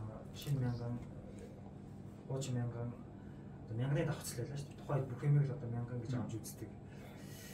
За тэгээд 2000 оны 100 Испани эзэн хааны Реал Мадрид клубын ерөнхийлөгч Флорентино Перес бол Галактикос гэдэг алдартай төсөл болыг аль биесээр эхлүүлсэн. Тэгээд мань хүн бол одоо тухайд хэний санаанд ороогүй том нөөдлийг хийж хэний санаанд ороогүй те. Одоо занал төршөлтөгч Барселона клубээс багийн жилдэг тоглогч юм. Багийн ахлагч одоо амин сүнс одоо юу байдیں۔ те маскот одоо юу байдیں۔ Тэр бүх зүйл болсон Луиш Фигог 62 сая евроор худалдаж авч дэлхийн хэтийг шоулж исэн. За үүнээс ингээл эхлээл явна да. Тэгээ Луиш Фиго тухайд өөрөө бас Реал руу явах хүсэжсэн үү хүсээгүй тэр аягүй сонин. Тэрэн дээр нөгөө нэг юунаас хүсээгүй. Ер нь бол ингээд юу байсан юм бэлээ. Мань хүний хамгийн нөгөө туршлагагүй хандсан юм нь тухайн зөв нөгөө мэдээлэл баг байдаг байсан. Эйженттэй хитрхи их мэдл өгсөн юм л. Ер нь бол залуудаа бүр аягүй залуу спортингээс нөгөө тинейжер гарч ирэхтэй. Тэгээд тэр үед чинь Барселоны нөгөө нэг клубын ерөнхийлөгчийн сонгол болоод шинэ ерөнхийлөгч дөнгөж сонгогдоод удаагүй байсан. Тэгээд юу н Перес ер нь бол баг өөр аргагүй нөхцөлд оруулсан юм гэрээ эйженттэй хийцэн. Тэгээд мань хүн тэрийг мэдчихээд шинэ ерөнхийлөгчдөрөө бүр гэрт навцсан юм л. Гэрт нь бүр ингээд очиад хаалгаан тогшиж орж ирээд тэгээ ингээд намайг ингээ энэ ийм юм болчлаа энийг ингээд зохицуулаад өгөө зүйлдэ гэдэг үз би ямааргүй байна те. Ингээд тэгсэн чинь нөгөө шинэ ерөнхийлөгч байсан. Тэгээ яг ингээд их мэдээ байсан. За барах шүү. За Гаспар илүү да би одоо нэр яг Гаспар өмнөх нь илүүсэл Гаспар сонгогдсон байлоо. Тэр л 2000 он гэсэн үг шүү дээ. 2000 оны 100 хавар гэсэн. Тэгээд яг шинэ ерөнхийлөгч чинь яг дөнгөж өөр сонгогдоо бараг хийдгэн онсон байдаг ч үлээ дээ. Нэг тиймэрхүү. Ер нь бол нэг тийм нэг туршлага бага их мэдл нөгөө юмдаа тасч амжаагүй павер багтай. Тэгээд тэрийг угаасаа болиулъя гэж чадвар байхгүй, боломж байхгүй. Тэгээд ер нь бол яг Цэвэр Фигогийн өөрийнх нь сонголтоор бишээр тэгжсэн. Тэгээд мэдээж тэр нь цаанаа болчгоод мэдээж хүн чинь тэгэл гэрээлцлээ. Энэ шүү дээ хүсээсэйгөө тийм байлаа. Тийм өөр аргагүй шүү дээ үгүй гэж болохгүй. Тэр чинь аюу харамсалтай тийм өөрөө хүсээгүй байхад нь замдууд насаараа тэр чи одоо Барсагийн фанатуудад бол одоо бас. Тэгээд тэр чинь өөрөө Фиго чинь гэр орноо тэнд байсан. Эхнэр нь Барселона хотод салбартай ресторантай Хелен Сведен. Тийм бас өөр алдартай ч модель байсан. Тэгээд Барселона хотод аюу олон юм сүлжээ ресторантай байсан. Тэгээд тэр гэрээнээс болоод Барселона фэнүүд ингээ ресторануудын хүртэл шатаад юунууд нь очоод тэр мөр бол хитрхи асуудал. Гэхдээ тийм бол болж исэн. Тэгээд яг Реалд очиод бол бас гайхалтай мундаг л байсан л да. Тийм угаасаа л мундаг тоглож байсан. Гэхдээ юмд бас тэрэн дээр нэг том жишээл харагддаг л да. Ингээд хөлбөмбөгийн фэнүүд яг Каталонд өөр гэж боддог. Каталон хүмүүс гэсэн ингээд жоохон өөр асуудал гэж боддог. Бусад нөхцөлд бол ингээд хитрхи нөгөө трибализм гэж юм байдаг. Тэгээ бүр ингээд юмаа хэтрүүлдэг. Тэгээ бүр хувь хүнлүүн халдах. Тоглож явах хүсээгүй байна. Дормжлох тэгээ одоо бүр янз бүрийн ингээд тэр юмыг нюанстай харж чаддгүй. Тийм юм л харагдсан болов уу гэж боддог. Одоо чинь тэгээ хүмүүс мэдлэг би одоо амар том Барса фэн. Гэхдээ бүх цаг миний хамгийн хайртай дуу одоо хүртэл Фиго ивэр.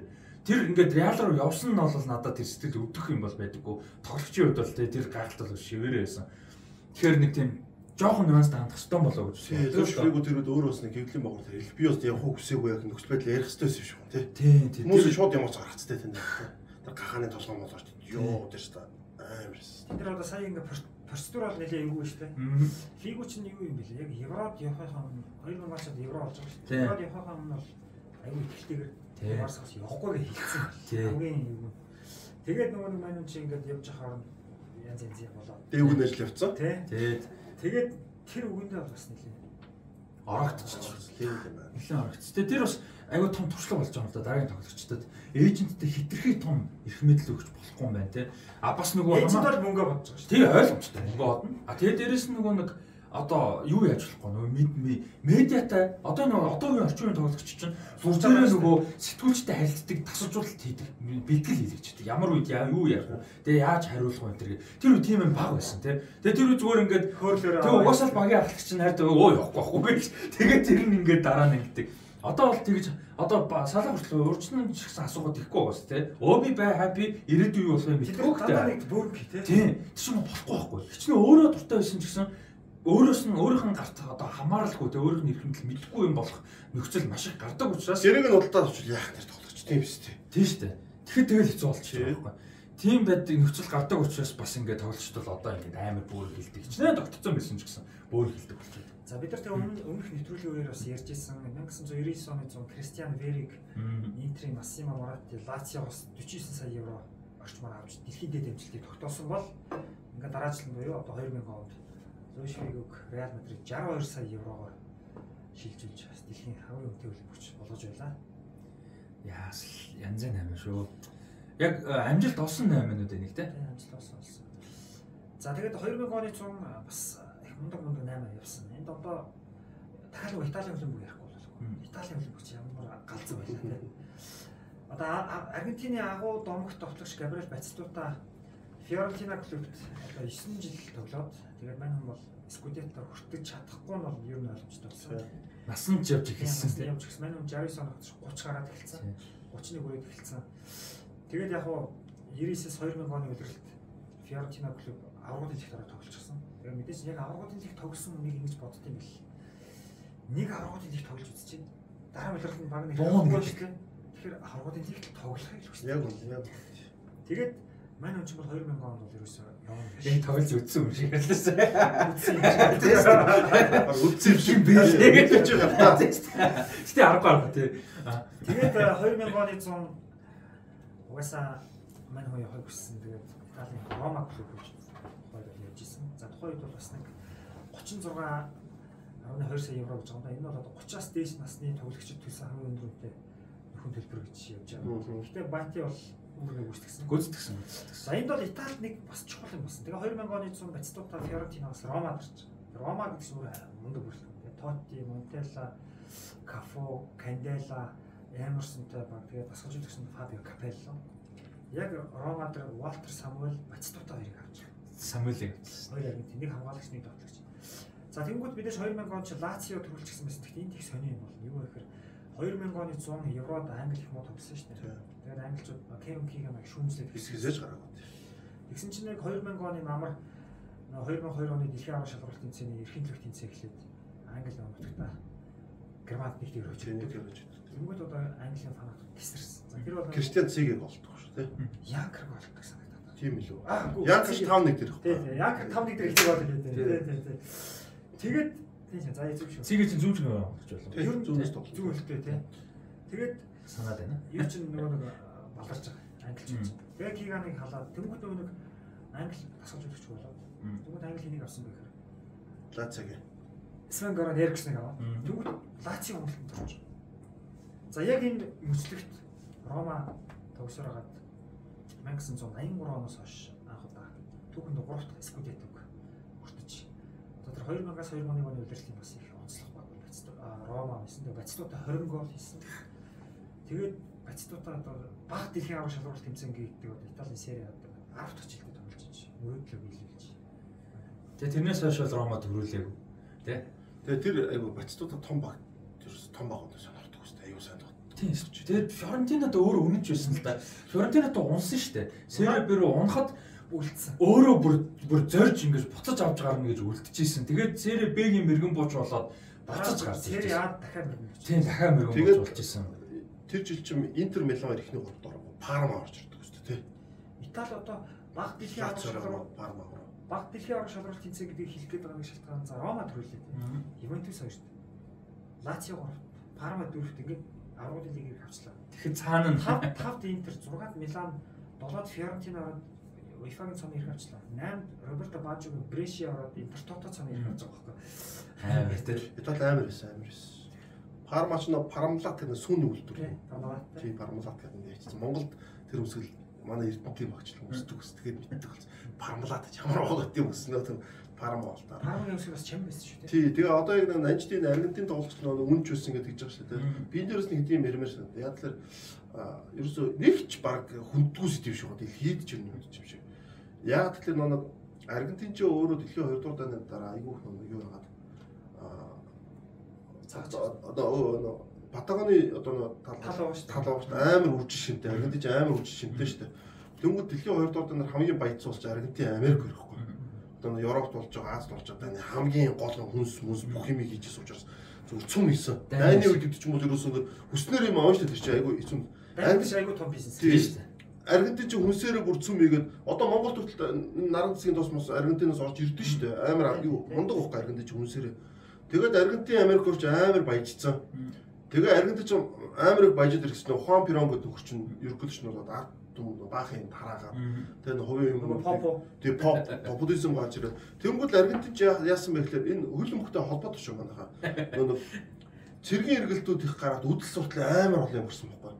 Тэгвэл Аргентин хүмүүст юу тогтсон бэ гэхлээр тийм үзэл бодолдоо үнэнж үзэл бодол гэдэг юм амар тогт. Тэрнээс бол амар тэнэг юмнууд их Аргентин хүмүүс айгүйх гардаг шүү дээ. Дандаа лаглаг тоглохтой ингээд би тэрээс саадгүй ингэдэггүй гэдэг юм гарч. Мэргэжлийн бус юм. Тийм мэргэжлийн бус юм. Одоо ингээд юу гэж чи би одоо хоон пироны шүтдэг учраас би тэрнтэй тоглохгүй ингэхгүй гэдэг тийм юм га. Тэгээд Аргентин тоглож та нар хараарай гэдэг. Европ тусаар амар тийм нэг багтаа хүнч тоглосон тийм юу яа. Тийм үзэл судлын тийм хорц юмуд айгүйх гарч ирдэг. Шигшээ багт нь дандаа гол тоглолттой ингээд үлдээ идэг. Одоо Марадона гаралтай. Марадона Аргентины шүтэн шүү дээ. Гэтэл 10-д Марадонод Рикелме дургу гэж байгаа шүү дээ. Аргентины хамгийн супер тоглогч нь тийм. Үгүй ямар ч усад одоо тийм байх боломжтой одоо Пеле дургу гээд энэ юу ч Роналдино тоглохгүй айгу тийм мангар сонсогдсон шүү дээ тийм. Одоо энэ тэгэхэд Аргентинаас тийм гардаг байхгүй юу? Яг Марадона модсолчудаас ч болно хөлбөмбөгийн холбооны асуултууд тийм. Шигшээ баг нэж идэг тийм. Тэгвэл клуб бол нэг өөр. Тийм. Клубд очихгүй байж. Тэгэл Марадоноор л өө тэгвэл би ч гэсэн тэхгүй мэхгүй гэх ерөөсөө тийм. Аргентин хүмүүс яг тийм нэг одоо юу гэчиндээ тийм нэг юу суудсан байдаг хөөхгүй тийм. Амар олон тийм зэргийн эргэлт гараад тэгээ нөө Веронес марчл капитализм гэдэг бүр холилцоор байгаа хүмүүс нь амар тийм юу болцсон. Үзэл бодолтой. Тэр нь яг нэг жоохон сахилга баттай байлгаад нэг Европт нэг бүр доошо Бразилчуудыг фейлдүүлэхгүй байгаа ч гэсэн яг шигшээ багт өсөхт амар том сад аюу болно. Одоо би Батистутагийн чиг яг тэр бас санаанд орж ирж байгаа байхгүй тийм. Тэгээ яагаад тэр Италид тэр баг дээр Батистутаа үнж тоглоо доош унаад ингэж энэ тоглолтын карьер шүү дээ. Энэ тоглолтын карьер бага шүү дээ. Тийм. 95 оны дэлхийн ороор энэ 98 оны дэлхийн ороор энэ тоглолтын 5 гол оруулсан. Мөнгөн шагнал юм шүү. 98 онд хат 5 оруулсан. 94 94 онд Гректер хитрх юм. Тийм. Тэгээд 10 голтой шүү дээ. 94 4-5-1 2002 онд нэгэр мөрдөг. Тийм шүү. Нэгэр 98 онд ч тоглохгүй. Тийм нэг. 98 онд ч мэрэгэн бучин давар шүгүр Батистута Вери 5 Батистута 5 тэгээд дөрөвдөө нь Луис Энрике Луис Эрнандес Мексикийн тэр мөр ороод ирж байгаа шүү дээ. Роналдо яадаг хаа. Роналдо ч бас 4 голтой л. Тий. Роналдо ч алтан бөмбөгийг авдаг шүү дээ шахах юм шиг. Тэгээд ингээд харахад Аргентинчууд ийм байдаг байхгүй. Энэ айгуу гоё сэдв байхгүй. Одоо дэлхийд дээрс ингэж нэг өндөж байгаа. Одоо Бразилчуудыг эсрэгээр Бразилчууд амар зөнгөө байхгүй эсрэгээрээ. Амар ядуу тий. Одоо тэр нөө Мерлшин хариулт нөө бурхад Сидевка бурсаа. Тий, бурхтын отмод тэрийг үнэн бохгүй. Бразил хөлт нэг бол тулгаач бол нэг өтөл өгч болно. Нэг бол шоронд орно нэг бол хөлбөгч. Тий, ерөөсөө тэр өгөхгүй. Тэгээд нөө том өшөө барьдаг ч нөө юу юм л ш нь хүмүүсийн нэг жоохон нэг Америк нэг Африк гаралтай нөхдүүд нэг шашнаар нэг арай нэг барьжсэнтэй адилхан ингэж бари тийм үгтэй. Тэгэхээр Бразилчууд нөөцөд бол байхгүй шүү дээ. Тэгээ бас нөгөө системийн Монгол бол шууд тэгээ нөгөө системийн ялгуул нь бас амар их шүү дээ. Бразилд ч нөгөө цагаанууд нь шал өөр тэгээ хараад тийм мөр бол бүр амар. Тэгэхээр Аргентин дээр ийм хөндөх юм байдаг шүү. Аргентинч тэгээд бас ийм байлээ. Би бас уншижсэн. Диего Симонегийн философиас бүрэлдсэн байгаа айгүй том нийтлэл уншижсэн. Ерөөсөө юу юм бэ? Аргентинд бол нөгөө 1978 онд Аргентин анхудаа дэлхийн арга боллоо шүү дээ. Алдарт Луис Сезар Минотти удирчсан. Тэгвэл 1986 онд Луис Сезар Миноттигийн хөлбөмбөг бол аюул гоёмсог хөлбөмбөг гэж байгаа юм. Нээлттэй тогтолдог. 1986 онд Марадонагийн баг авраг авахд бол Карлос Белардо шигшээгийг удирчсан. Белардогийн хөлбөмбөг бол тийм гутам шиг байсан гэж байгаа. Хөлбөмбөгийн гоё сайхныг алаа хийцэн.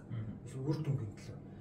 Тэгээд энэ хоёр Минотти Белардо хоёрын үзэл бодол юу хийдэг Аргентин зөрөлдөг. Аргентин жүжиг хоёр багт шүү дээ. Хаана наач байхгүй да. Тэр чинь нэг анх их усүр нь тэр байхгүй юу? Бүр ингээд баг 50 оноос Аргентин чинь ингээд 50 он бүр 50 оноос бүр ингээд. Яг бүр 50 онд гэж ярих юм бол нааш нэг Ла Нуэстра гэж Аргентинчүүдийн гоё хөлбөмбөг тоглолт гэсэн. Ла Нуэстра гэж. Тэгээ Ла Нуэстраг нь эсэргүүцэж тийм хатуу хөлбөмбөг гарч ирж. За одоо энэ нь бол би одоо нэрийг марчаад байна. Энэ бүр ингээд дээр байсан. Яг тийм бил. Тэгээ манайд бас тийм харагдсан шүү дээ. Амар үзэл бодолтой шүү дээ. Манай нам тэр мэрэгэл тэнтэй адилхан. Яг тийм Аргентин хүмүүс маш их өдөр шалтгаан тэр байхгүй. Бүр ингээд улс төр нь одоо хүний амьдралд нь оролцоод амьдралын нэг бүр эдис болоод явцсан. Бүр хөл өмгийн талбай дээр нүртэл тэр нь ингээд солиод юм шиг гарч яадаг тийм. Аргентин тийм тэр нь ингээд өөрсөнд нь одоо юу болчиход байгаа байхгүй одоо тийм. Аргентиныг тэр клубүүд нь их хуваад юм. Ерөөсөө хуваад юм. Одоо нөгөө нэг алдартай River Boca-гаас гадна Estudiantes гэж клуб 60 он бол бас их хүчтэй. Тэр шиг ингээд бүх юм нэг нь тэгээд нэг намынх ч юм уу тиймэрхүү юмуд. Би бол үүсэхгүй тэр бол байх магадлал маш өндөртэй тэр. Гэтэ тэрнээс гадна зөв яг зөвхөн улс төрчөөс гадна зөв тамирчтай нь бас айгу гоё эрэг юм бас амар хой гарч ирж байгаа нөгөө нэг багтаа үнэнч байна гэдэг. Одоо түрүүн харах юм бол Бразил тоглогчтой нэг клубуд олон жил тоглосон тогшааг зөөхөн те яг Марсело сая ярьж байна те гайхалтай те 16 жил. А гэхдээ ихтэй бол зөөхөн байдаг. Тэнгүүд Аргентин тоглогч том тоглогчт нь ер нь эргээ харах юм бол ихэнх нь яв бүгд биш. Гэхдээ ихэнх нь ер нь нэг багт доктортой тоглосон гэдэг ихэнх нь. Занати. Тэгээ Занати мэдээ 20 жил юм уу. Тийм гайхалтай шүү дээ. Тийм тэгэхээр ч одоо 20 жилдээ 2 жил 3 жил мэрэгжлийн тоглосон. Тэгээд эхний 2 жилдээ л тэр нөгөө Аргентинд ньюс олд байсан. Юу лээ? Яна багийн марччих. Тэгээд ер нь бол Интертэй тэр чигээрээ. Одоо Интерийн ерөнхийлөгч баха тэр санаж. Ерөнхийлөгч л Батистута тэгээд ингэсэн л тэр 2000 онд л буцаад ороход 2000 онд тэгээд зарагдчихлаа шүү дээ. Тэнгүүд нэг оноо олгоно чухал байгаа шүү дээ. Тэр асар том өршөлтөнд ном. Тэнгүүд 2000 оны 11-р сард Роми Олимпийн цэнгэлэг хөрөлд Фиорентина ирсэн. Өмнөх баг тайлт баг. Тэнгүүд тоглолт ингээд тэг байж байгаа тоглолтын төгсгөл гол нэлээ. 30 метрээс Батистута шүү дээ. Амар цогтой шүү дээ. Амар цохоо гол ингүүд Батистута голын баяр тэмдэглэхгүй гэж яах драмагийнх яриад ингээд тэмдэглээд тэр Батистута ингээд тэмдэглэхгүй байгаа байхгүй тийм бас нэг тэр нэг Фиорентинагийн дэмжигчний ингээд үлдсэн л юм тийм. Одоо Фиорентинагийн нөгөө нэг цэнгэлэг нэрийг марчиж Батистута хөшөө байдаг шүү дээ.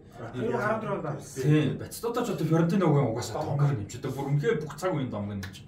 Тэгээд тухайн жил чинь бас нэг Аргентин тоглож мэрэгэн болчихсон яг Креспо шүү дээ. Сери А тийм.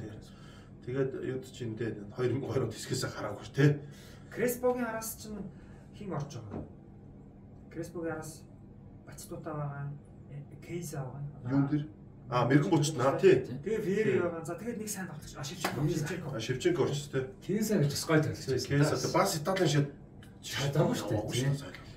Олон тоглогч дарагдсан да тий тэр үеэс. Тэгээд Италийн лиг бол угаасаа тэгж болоо тэгээ Милан дээр байхгүй байсан. За аврагын лиг дээр Валенсиа Итали лигтэй Валенсиа амар агуулсан. За тэгээ. За ямар лиг гэдэг вэ? За тэр үед нэг юу? Испани хөлбөмбөгч одоо Фигуг авчлаа. Фигуг аваад за аврагын лиг ярьчаад Испани ярьсан дээр. Яг нь Испани сүүлд туссан. За аврагын лиг заяа. За аврагын лиг тэгээд юу байсан? Лидс Валенсиа гэдэг хоёр эвгүй баг гарч ирсэн. Англиас тэгээд энэ хоёр анх шийдэр тоглоод яг өмнөхөд би жоох алгасчлаа шүү.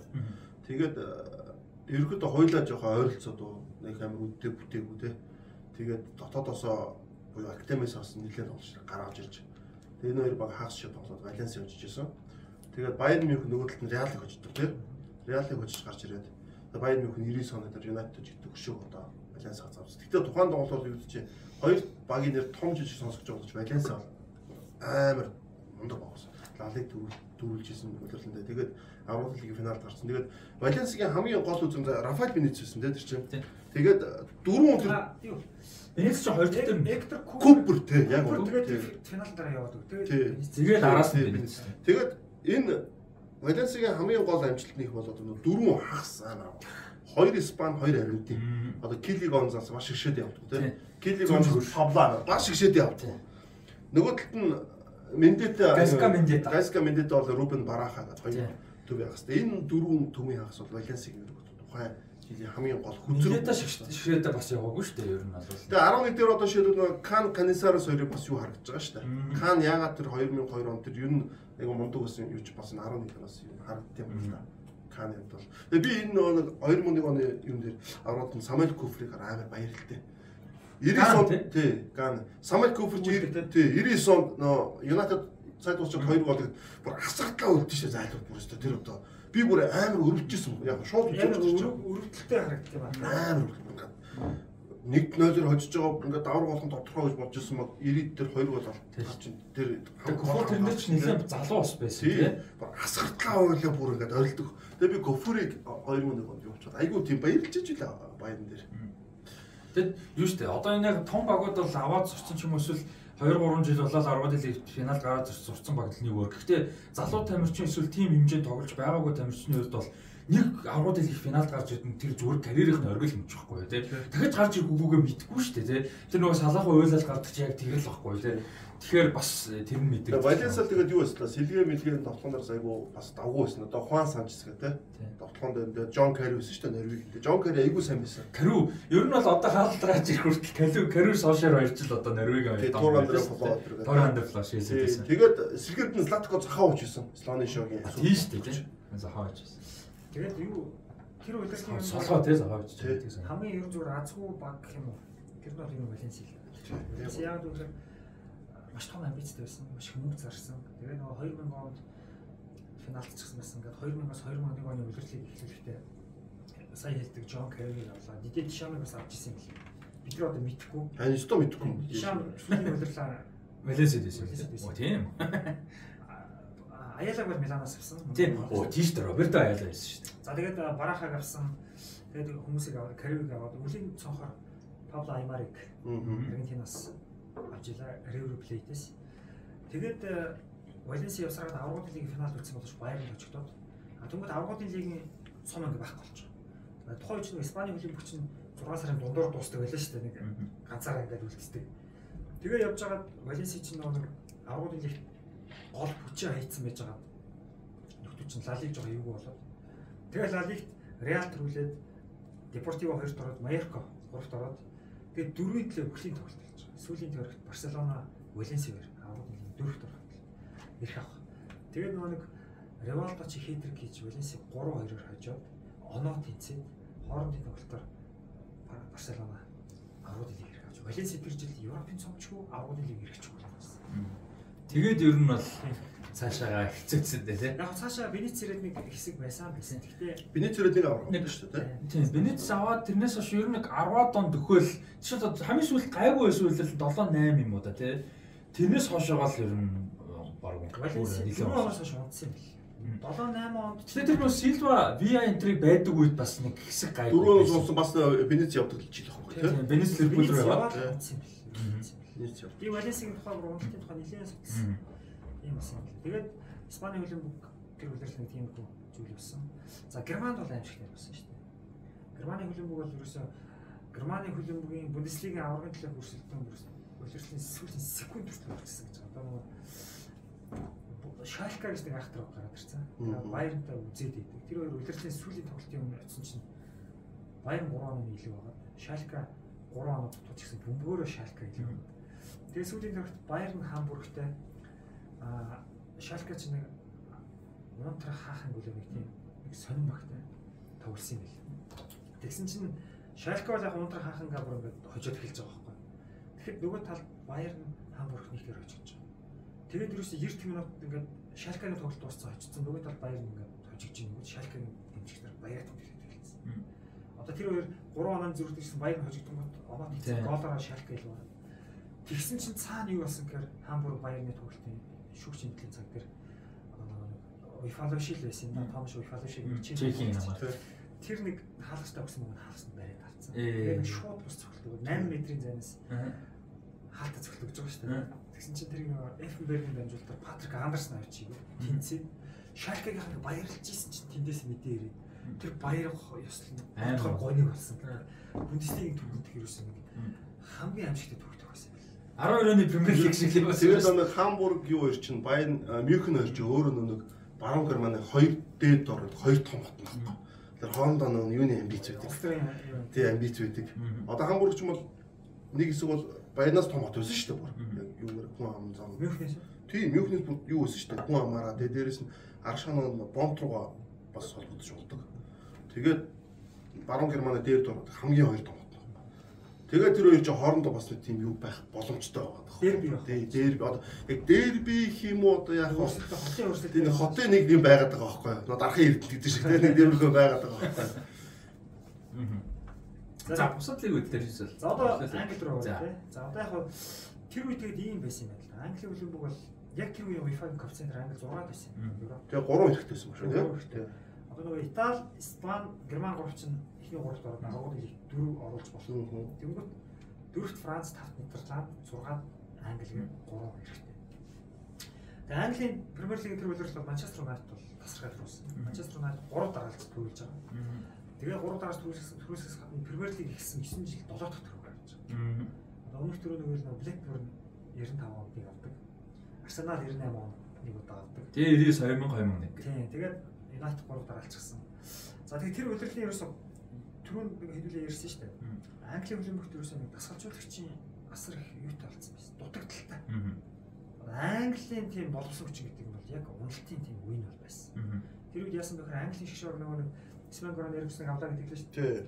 Түүхэнд анх удаа хөлбөмбөгийг санаачилсан агуу улс Англи бус асгалжуулагчийг авч байсан. За тэгээд Английн Премьер Лигт ихний 6-д орсон 6 багийн асгалжуулагч нь Англи биш. Тэгээ ер нь нэг тийм Англи хөлбөмбөгийг тийм боловсон хүчний хувьд одоо нөгөө хоёлаа ярьдаг шүү дээ Европын финал. Одоо эн чинь нэг уналтанд ороод үүнээс хойш одоо бүх юм эхэлсэн. Шигшээч Англи дасгалжуулагчгүй болж эхэлсэн шүү дээ тий. Одоо Премьер Лигийн түүхэнд 30% улиралд одоо хүртэл юу ах вэ? Англи тасгалжуулагч байна. Төрүүлсэн. Одоо хүртэл тий. Дандаа Шотландд ихэнх нь авцсан. Тэгээ Шотланд хүн ихэнх нь авцсан. Шотландууд Шотланд юм байна. Тэгээ Шотланд хүн гэдэг. Эхний 6-ыг төрүүлсэн Манчестер Юнайтед бол Алекс Фергюсон. Хоёр Арсеналыг бол Арсенал ингээд. Ровт Ливерпул Жерар Улие. За Ливерпул заяа бол ярина энэ үлрэлээ байна. Дөрөвт Лидс орно Давид Олири Ирланд. Тэгээ тавт нь хамгийн гол нь Жорж Бörli гэдэг нэг Шотланд. Ипсвич гэж баг анх удаа жоохон Премьер Лиг дэвшингүүтээ шууд тавд орсон юм Тийм байна. тийм нэг удаа тийм. За тэгээд 6-ад нь хэн орсон бэ гэхээр Челси нөгөө Ранери ирчихсэн. За тэгээд тэр үйлрлийн гол нээлтүүд юу байсан бэ гэхээр Жими Флойд Хаслбанкийг Челси клуб 2000 онд клубын хамгийн дээд үнэ бол 15 сая фунтээр авсан чинь бас шигшээд явдаг товтлох шүү дээ. Тэгээ маань чинь Destroy Clivert тааш. Премьер Лиг 23 гол хийж мэрэгэн бууч авч ирсэн. За тэгээд Теди Шерингем тэр жил 37 настай байсан гэ 35 таа байсан гэ. Мань маш сайн тоглож Манчестер Юнайтед аврах бас гол нөлөө үзүүлж. Одоо мэрэгжлийн хөлбөмбөгчдийн холбоо болон хөлбөмбөгөөр дагнан бичдэг сэтгүүлчдийн холбооноос Теди Шерингемд оны шилдэг тоглогч шагнал өгчсэн.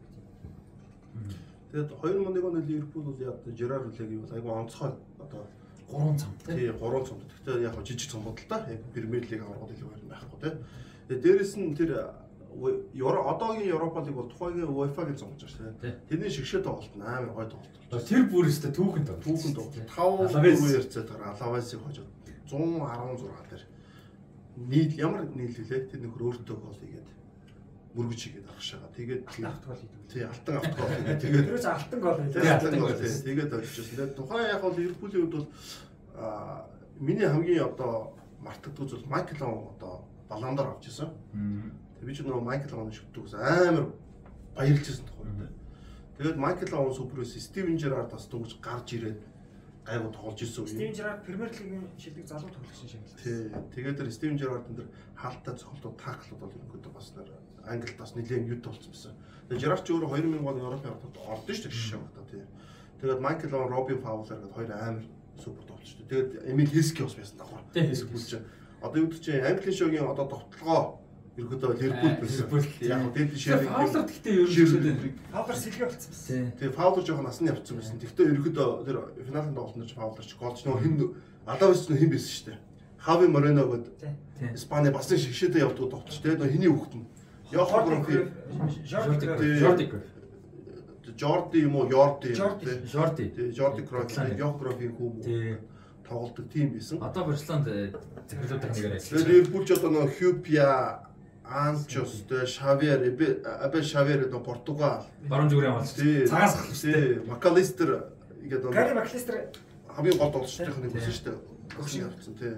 Тэгээд Жерар Уле яг өөрөө өвдөж өвдөөд Ливерпулийг бас удаан удирдах чадаагүй бас дундор нь. Тэгээс бол Жерар Улегийн удирдлагаар өрхөд тамшир айгуу тийм ам сайтай гайгүй. Угаасаа яг энэ багийг бүдүүлээд тэр үр дүнгийн айгуу сан тоглож байгаа. 3 цом аавн гэдэг чинь Ливерпул ч өөрөө жоохон тийм ороо бос хов шүү дээ. Тийшгээр ороо бос. Тий, үнэхээр ороо цом аавгүй байсан. Тий, тэгэхээр энэ Жерар Уле ирээд бол Ливерпулийг бол хамаагүй өөр улс. Тэгээд Ливерпул аврагуудын лиг бас ирэх аваад 3 дороод орж ирсэн. Гол бол Манчестер Юнайтед асгараад өгөөд Арсенал 2 руу орж ирээд тэгээд юу яжсэн? Ливерпул төдөө Лидс нөө аврагуудын лиг ирэхгүй. Тухайн жил яг Валенс шиг байхгүй юу? Валенс шиг байхгүй. Аврагуудын лигийн дөрөв төлөлтөд сайн болсон дөөр аврагуудын лиг ирэх авчдаг. Валенс бол дараа жилд төрүүлсэн шүү дээ. Испани аврагууд тий. Лидс бол тэгээд ерөөхдөө нөө суглуусаар гад харсан л да тоглож шүү дээ. Рио Фердинанд чинь шууд дараа зам тэгээд алдаад гисэн. Шууд алдаад гисэн. Тэгээд Ливерпулийн хувьд бол үнэхээр одоо тийм гоё жил. Миний хувьд бол одоо 98-нд Ливерпулийг муу хахаас нь тэмцсэн хамгийн өнөг гоё баярлж исэн үе. Цом орсон хараагүйсэн.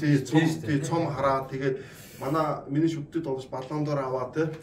Тэгээд би Майкл Оуэныг реал хахад амар одоо харамсчихсан. Үнэхээр хөл өмгүүд бол би хамгийн харамсчихсан юм бол тэр байх гэж бодсон шүү дээ. амар харамсчихсан Реал руу явж байгаа. Тэгээд үнэхээр бас өөрөө ч бас нэг сүтэд тоглож чадаагүй те. Би мэдчихсэн л чи явахгүй шүү дээ наа Реал та. Тэр нэг хоёр гимтлээс айгүй их ярьдаг те. Тэр гимтлээсээ болоод ер нь бол нөгөө нэг хоёр холбоостой тоглолтог 3 байх хэвээр юм хоёр шүрмстэй тоглосон гэдэг. Тэр чинь тэр жил 3 цом авахтаа нөгөө Английн цом авч байгаа шүү дээ. Тийм. Арсеналтай үзэг. Арсенал ч бас янз юм байсан. Баг хожигдоод дуусчих. 80 дээр хоов нь 2 хийж бас тоглолтыг эргүүлдэг шүү дээ. Тэр жил. Майкл Оуэн бол одоо юу л да бүр тийм амар топ скорер бол биш шүү дээ. Тэгвэл том тоглолтын дээр дандаа голдог гэлтэй тоглочихгүй. Гэтэ Оуэн ч анх гарч ирэхдээ бүр амар топ скорер байсан. Хоёр үлрэл. Гэхдээ тэр нэг 18 голтой буюу 17 гол 18 гол бус тоглолттой айгу баг гол бас давхар оруулж бас адтай гэх юм уу те. Одоо шил энэ жилийн Хаарсбайн 23 гол. Энэ бол дандаа 20-с дэш үүдэн шүү дээ. Тийм тэгтээ тэгэж амар бол тасардгүй байсан те. Тэр үед ер нь бол 30 хүрэх хүрнэ гэж байдаг. Яг 20 бол 20-с нэг 25 орнд ч юм. Майкл Оуэн тэр 97-оос 98, 98-аас 99 оны үлрэлж байгаа 18 гол. Тэр нөгөө нэг амар гэмтдэг чинь 99 онд л 2000 онд л хизээл нэг амар гэмтдэг. Аав нь бол тэр алтан бөмбөгөөс хошоод ер нь нэлээд өгдөг хэрэгтэй. Тэгэл шигшээдээ өгч 6 он гэмтдсэн шүү дээ амар он гэмтдэг те. Тэгэл хоёр гэмтлээс болоод ер нь бол Майкл Оуэн бол айгүй хурдтай сэтгэл зүйс том тоглолтын дээр бүр үнэхээр сайн тоглолтод юм болж. Тийм учраас англи шиж одоо Майкл Оуэн одоо ерөөдөө голуудыг хийдэг гэсэн шүү дээ те. Өөр лигүүд юу гаалаа тэр үед ч одоо 8-нууд явсан ч юм уу тоглолтод одоо Голландын лиг тэр үед хэр явж ялаа хин байлаа. Голландын лиг тухайд Аяксгээс л Айнтхон илүү сайн багсан шүү дээ те. Фейнорд дараа жилийн төрүүлсэн шүү дээ. Айнтхон аяг сайн багсан. Айнтхон ч дараа нь гүс эдийн гэр бүр гоё болгож өгдөн шүү дээ нэг жил те. Тэр чинь 2000 5 он шүү дээ те. Йондал Тамсон Миланаас голдод Айнтхон юм дээр болтолтой шүү дээ. Аврагууд лиг хагч дээр болтолтой шүү дээ. Нэг пак мак ч тоглож байсан багч байсан байсан тийм. Тийм. Тэр ч хоёулаа зүүн жигүүр тоглолт гэсэн. Тий. Пак баруун зүг тоглож байгаа. Тэр бол тий. Ийм бач өөрөө тэгтээ баруун талтай баг шүү. Баруун үлдээ зүүн жигүүр зүүнээр очоо баруун цохоод багч исэн ч гэсэн бас баруун үлдээ шүү дээ. Тэгээ хоёулаа баруун үлдээ гэсэн хоёулаа. Тэгээ тэр үчиг нэг юм хоёр Аз тоглогч нэг багийн амар чухал хоёр тэгснэ нэг жигүүрээ тоглож. Юу нэг тухайд Аз тоглогч Европ тоглолтод бидний хувьд бол айгүй тийм. Наката л байсан. Яг мэдж байгаа нь бол тэр нөө Рома тоглож байсан. Тэгээд Ромоос үрч өмнө Парма шүү дээ. Тэгээд Англи Бостон тоглолт. Тийм Бостон. Тэгээд Сунжихай этэн тэр чин гайгүй тоглож шүү дээ. Юу нь бол Аз тоглогч ингээд Европод ингээд харна гэдэг өөрөө маш хоор шүү дээ. Яана энэ одоо гівчгүүд нэг сайн тоглосоо би бол яг тэрч үздэг байсан тухайд бол. Тэгээд тухайд бол гүсэдинг бол бас Азийн хөлбөмбөд бас айгүй том гавь байгуулсан юм бол тэр шүү дээ. Тэрээр тоглож байгаа. Анж ухаамаа нэг сериа аваад тоглолтыг лэсэн л байл та Палермо те. Тийм хурган нөхдүүдээс тэр чин бол тэтээ яг унтах гамдгүй. Тэгээд Накатагийн хэмжээнд тоглож ирсэн бол ховор байсан шүү дээ. Наката бол амар байсан. Тэгээд Наката ч 29-тэй зодог тайсан. Тэ? Наката ч 29-тэй гэдэг чинь хэдэн он зодог? 2002 он тайлцсан уу те? Тэр 2006 онд орсон шүү дээ. Орсон уу? 6 онд ороод тэгэхээр 7 он. Ядуу бас сүүл рүү тоглосон юм байл та. 81 2002 оных байсан юм те. Тэгвэл 77 оных тэгвэл Наката ч тэгсэн санагдаад байна. Тэгвэл баг 26 онд зодог тайлцсан юм шүү. 29-тэй тайсан юм байсан надад байхгүй. 29 л. Тийм ээ. Тэгвэл тэр үед л тайсан юм байна. 2002 оны дэлхийн ороод орол Европ Япон бол амар мундаг бүрдсэн. Тийм. Тэр стогой бүрдсэн. Япон бол яг үндэ бол Туркийг хожоод Сенегалыг хожоод тэр дөрвөлөө ахаа Солонгос дээр очих болов байсан байхгүй юу? Япон Солонгос бүрлийн лээ. Солонгос гэхдээ Солонгос паналтай байсан шүү дээ. Солонгос дээр л яг Япон бол яг байсан. Португал дээр паналтай. Португал дээр 2 улаар авчиж байгаа шүү дээ. Тэгээ Морентесийн 2 ч голыг тооцдог Испани дээр, Итали дээр адилхан байна. Итали дээр бол бүр би одоо бүр тэр тоглолт шүүгчтэй санаж шүү дээ. Испани дээр Гамал Гандур гэдэг игэвч шүүгчсэн.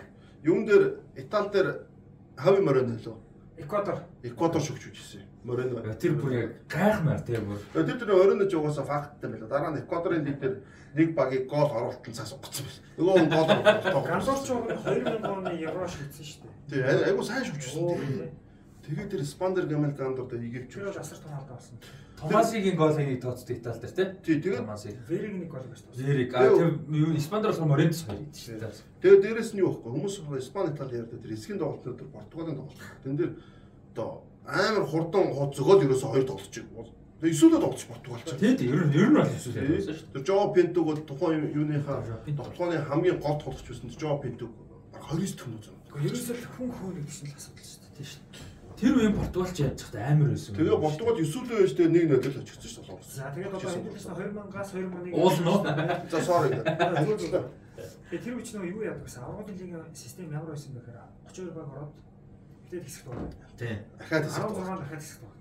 Тэр хэсэг бол бас Амар боллоо тийм. Одоо ботор тэрээс дажгүй те. тэр бол одоо шүү дээ. Хоёр дахь хэсэгт л өстой солиотой багт хоорондоо таардаг. Амар тоглолтоо таардаг тийм. Тэр яг одоо тоглолт нь олон болоод яг хэцүү болчихдог те. Тэгэхээр бол ер нь бол одооны системийг бараг тийм. Одоо буцаж тийш орох гэдэг шүү дээ. Өнгөрсөн 7 хоногт Эсвэл чи арай өөр те. Арай өөр. Гэхдээ яг нөгөө дарааллын бодох юм бол болон тоглолтог болох гэдэг шүү дээ. Тэр үеийн нэрээ хэсэгч бас гоё хэсэг шүү дээ. 16 топ баг гарч ирэл. Тэр 2000-аас 2001 оны аврагын лигт нөгөө Эриксэн яваа Лацио жоох юу бол. Лацио ч маш өндөр амбицтай байсан. Лацио тэгээд 2 дугаар шатнаас гараагүй. Тэгээд дараа нь Лиц чинь бужигнуулаа шүгэн дөрөвт орж ирээд тэр аврагын лигч бас нэг тийм жоох драма юм болоо. Нөгөө Байерн ч Манчестер Юнайтедтэй шүгэн юм таарч хариугаа аваад Байерн тэгснэ хагас гişэд Реалыг очоо. Тэгээ Валенсиг гэж Байерн бол бас чанартай чанартай байсан шүү. Тэгээд нэг 2 жилийн өмнө хожигдсон тэр нэг юу нөх шиг байгаа юм. Яг ихэнх гол олшин байсан шүү дээ. Яг нь Мара Баслер гэдэг жоо өгчүүлэн байхгүй болж ирсэн үү те. Тэгээд 2001 онд за Байерн тэгж төрүүлээд тэгээ юу яасан ч нэ Байерн ч нөгөө нэг Куфургээ сая ярьсан шүү дээ. Самуэль Осе Куфур гэдэг Ган хамгаалагч шүү дээ. Тэгээд нөгөө Байерн ч 2001 онд аврагын лиг төрүүлчихэд өвлөн Тив хоорондын цамдаг өмнө Америк багтаа үзэж байгаа шүү дээ. Юу ясныг юм болчих. Ганц голын Куфур хийд. А тэгээ клуб World Cup. Тэр чинь бүр тоглолт өнгөж эхлээд идэг баг. Тий, тоглолт өнгөж эхлээд идэг. Тэнгүүт танах оргил айгуу гоё юм хэлчихсэн. Тэрийг гадны нэг сэтгүүл дээр ингэж бичсэн гэж байгаа байхгүй. Европ, Өмнөд Америкийн аврагуудын тулааны хувьд зэрэг Африк тоглох шийдлээ гэж. Гант. Тэгээд нөгөө юу яжсэн ш заяа бас сайн мэдж байгаа. Яг тэр үе чинь хөлийн мөч бас жоохон өөр тартай стилээр орсон байсан. Гол баг ордог. Тэгээд нөгөө довтлогч нар чинь ингээ баг гол хийгээд байгаа шүү дээ. Тэгсэн чинь 5 цагаар сон дээр Депортиво Алавес Ливерпулийн 5-4 тоглолтыг өнгөрснийг сэргээж ирээдүйд ихтгэл төрүүлээчлээ. Тийм гарч ирсэн гэдэг байсан. Тэр үед яг тийм мэдээнүүдийн гарчиг гэдэг амар чухал байсан үү те. Аягүй сайн байсан. Тэгээд 2000-аас 2001 оны шинэ зууны анхны удирдал бол бас тийм санаа мөрөмөө үзүүлэхтэй сенсацтай. Тэгж болж. Тэр дараагийн юу дээр ирнэ шүү дээ, 2001-ээс 2002 шүү дээ. Тэр жил нь тэгээд 2000-аас 2001 оны үйлэлт Манчестер Сити унж байжээ хөрх. Манчестер Сити ч байсан өмнөх удирдал нь унтсан байж байгаад гарч ирчээд дахиад унцж байгаа байхгүй наац. Одоо наац нөө хийм тоглож ийн гэсэн үг шүү дээ. Хааланд яваа. Хааланд тийм. Энд бүр яг хааланд байгаа энэ бүр тийм. Тэгээд дараа нь гарч ирээд тэгээд тогтдоо шүү дээ. Тийм. Тэгээд тогтсон. Тэгээд чинь 7 хонд нөгөө Таиланд нөхөр аваа. Тэгээд тэр чинь такси шин аваад. Тэгээд тэгээд нутагтаа боо юм болоо. Тэгээд сүлд хин аваад. Юуных нь аваад. Арабод. Тийм. Тэгээд такси нэг авдаг зүг гэж үтцээ биз Арабод аюу дажгүй 8 хурдан 8 байцсан тийм. Тэгээд хямдхан зараад тийм. Такси шин аваад чамгууд бас Свен Горон Эрикснийг авсан шүү дээ шууд асууж. Яа гэн тэгсэн. За тэрийг тэр үеийн үлрэлийг ярихаар бүр гоё. Дараа юун дээр одоо 2001-ээс 2002 дээрээс нь өөр нэг сэдв яриад гарч ирлээ тийм. Тэгээ юу яах вэ? 3 гэхээр Абрамович ирдэг жил бас гоё юм яа. Дараа юун дээр тэгээд энэ оноо ярихаас гадна бид нэрээс нэг Азийн шилдэг бас гарааны бүхцөгийн 11 бас гарга хийж байгаа тийм. Азийн 11 бас сонирхолтой байх тийм. Бүхцөгийн шилдэг 11 гэдэг. Ер нь зүгээр Аз гэдгээс гадна ер нь нэг үе тийм. Бас нэг сонирхолтой байдлаар 11 гараа гэж үсээ. Нөгөө тим нөгөө юун дээр их хийдэг байсан санаж байна. Pro Evolution миний хэлэн тоглолдог байх тийм. Данс холгоо тоглож байгаа гэдэг. Монголын 11 мега гаргана тийм. Айгуу сонир юу гардаг тэгдэг байсан. Шгшээлээ 10 номер дандаа тоглолдог гэсэн. Галасыг 10 хамгаалагчаар авч авцсан тийм их юм хүртэл гаргадаг байсан. Тэгэхээр сонирхолтой байх баха. Тэгээ дараагийн өнгөт бол Аз тоглогчтой тийм. Тэг үү тийм. Азийн гарааны 11. За тэгээ 2001-ээс 2002 нь үлээлээ бас ярина. Тэгээд сонирхолтой авах гэж бодож байна. За энэ үрээ тэгээд үл өндөрлөх үү. За тэгээ өнөөдрийн дугаартаа хамтайсан та бүхэнд баярлалаа. Сонирхолтой байсан гэж найдаж байна. Тэгээд нөгөө нэг сэдвүүдээ бид нар яг яриад өөртөө орчод байгаа болохоор яг камерлууч юм эсвэл микрофонлоо хандаж ярих нь бага байгаад байна. Тийм болохоор та хэд бас юу ягараа. Сэдвүүдээ гоё оролцоорой тий. Төрөний нөгөө топ 5 8 гэдэг ч юм энэ зуны бас бидний бүх 8-уудыг бас мэдээж дуудаж чадахгүй. Тэгэхээр онцлог сонирхолтой жижиг 8-ууд юу вэ тий. тэдний талаар за бас энэ үйлрэлтэй холбоотой тухайн үед үдчихсэн үйлрэл байсан бол одоо энэ үйлрэлээр санаж байгаа гой тоглолтууд магадгүй UEFA Cup одоо цом төрүүлэх Ливерпул замдаа ямар баг хожиж исэн гэдэг ч юм уу Байерн Мюнхен төрүүлээд юу болсон. Барселоног хожиж илээ шүү дээ. Тийм. Тэр мэрийг ингээ бас дурсамжууд байгаа хуваалцаарай. Тийм. Тэгээ энэ хүртэл хамтаас бүгдээр нь баярлалаа. Дараа 7 хоногийн шинэ дугаар уулзлаа баяр та.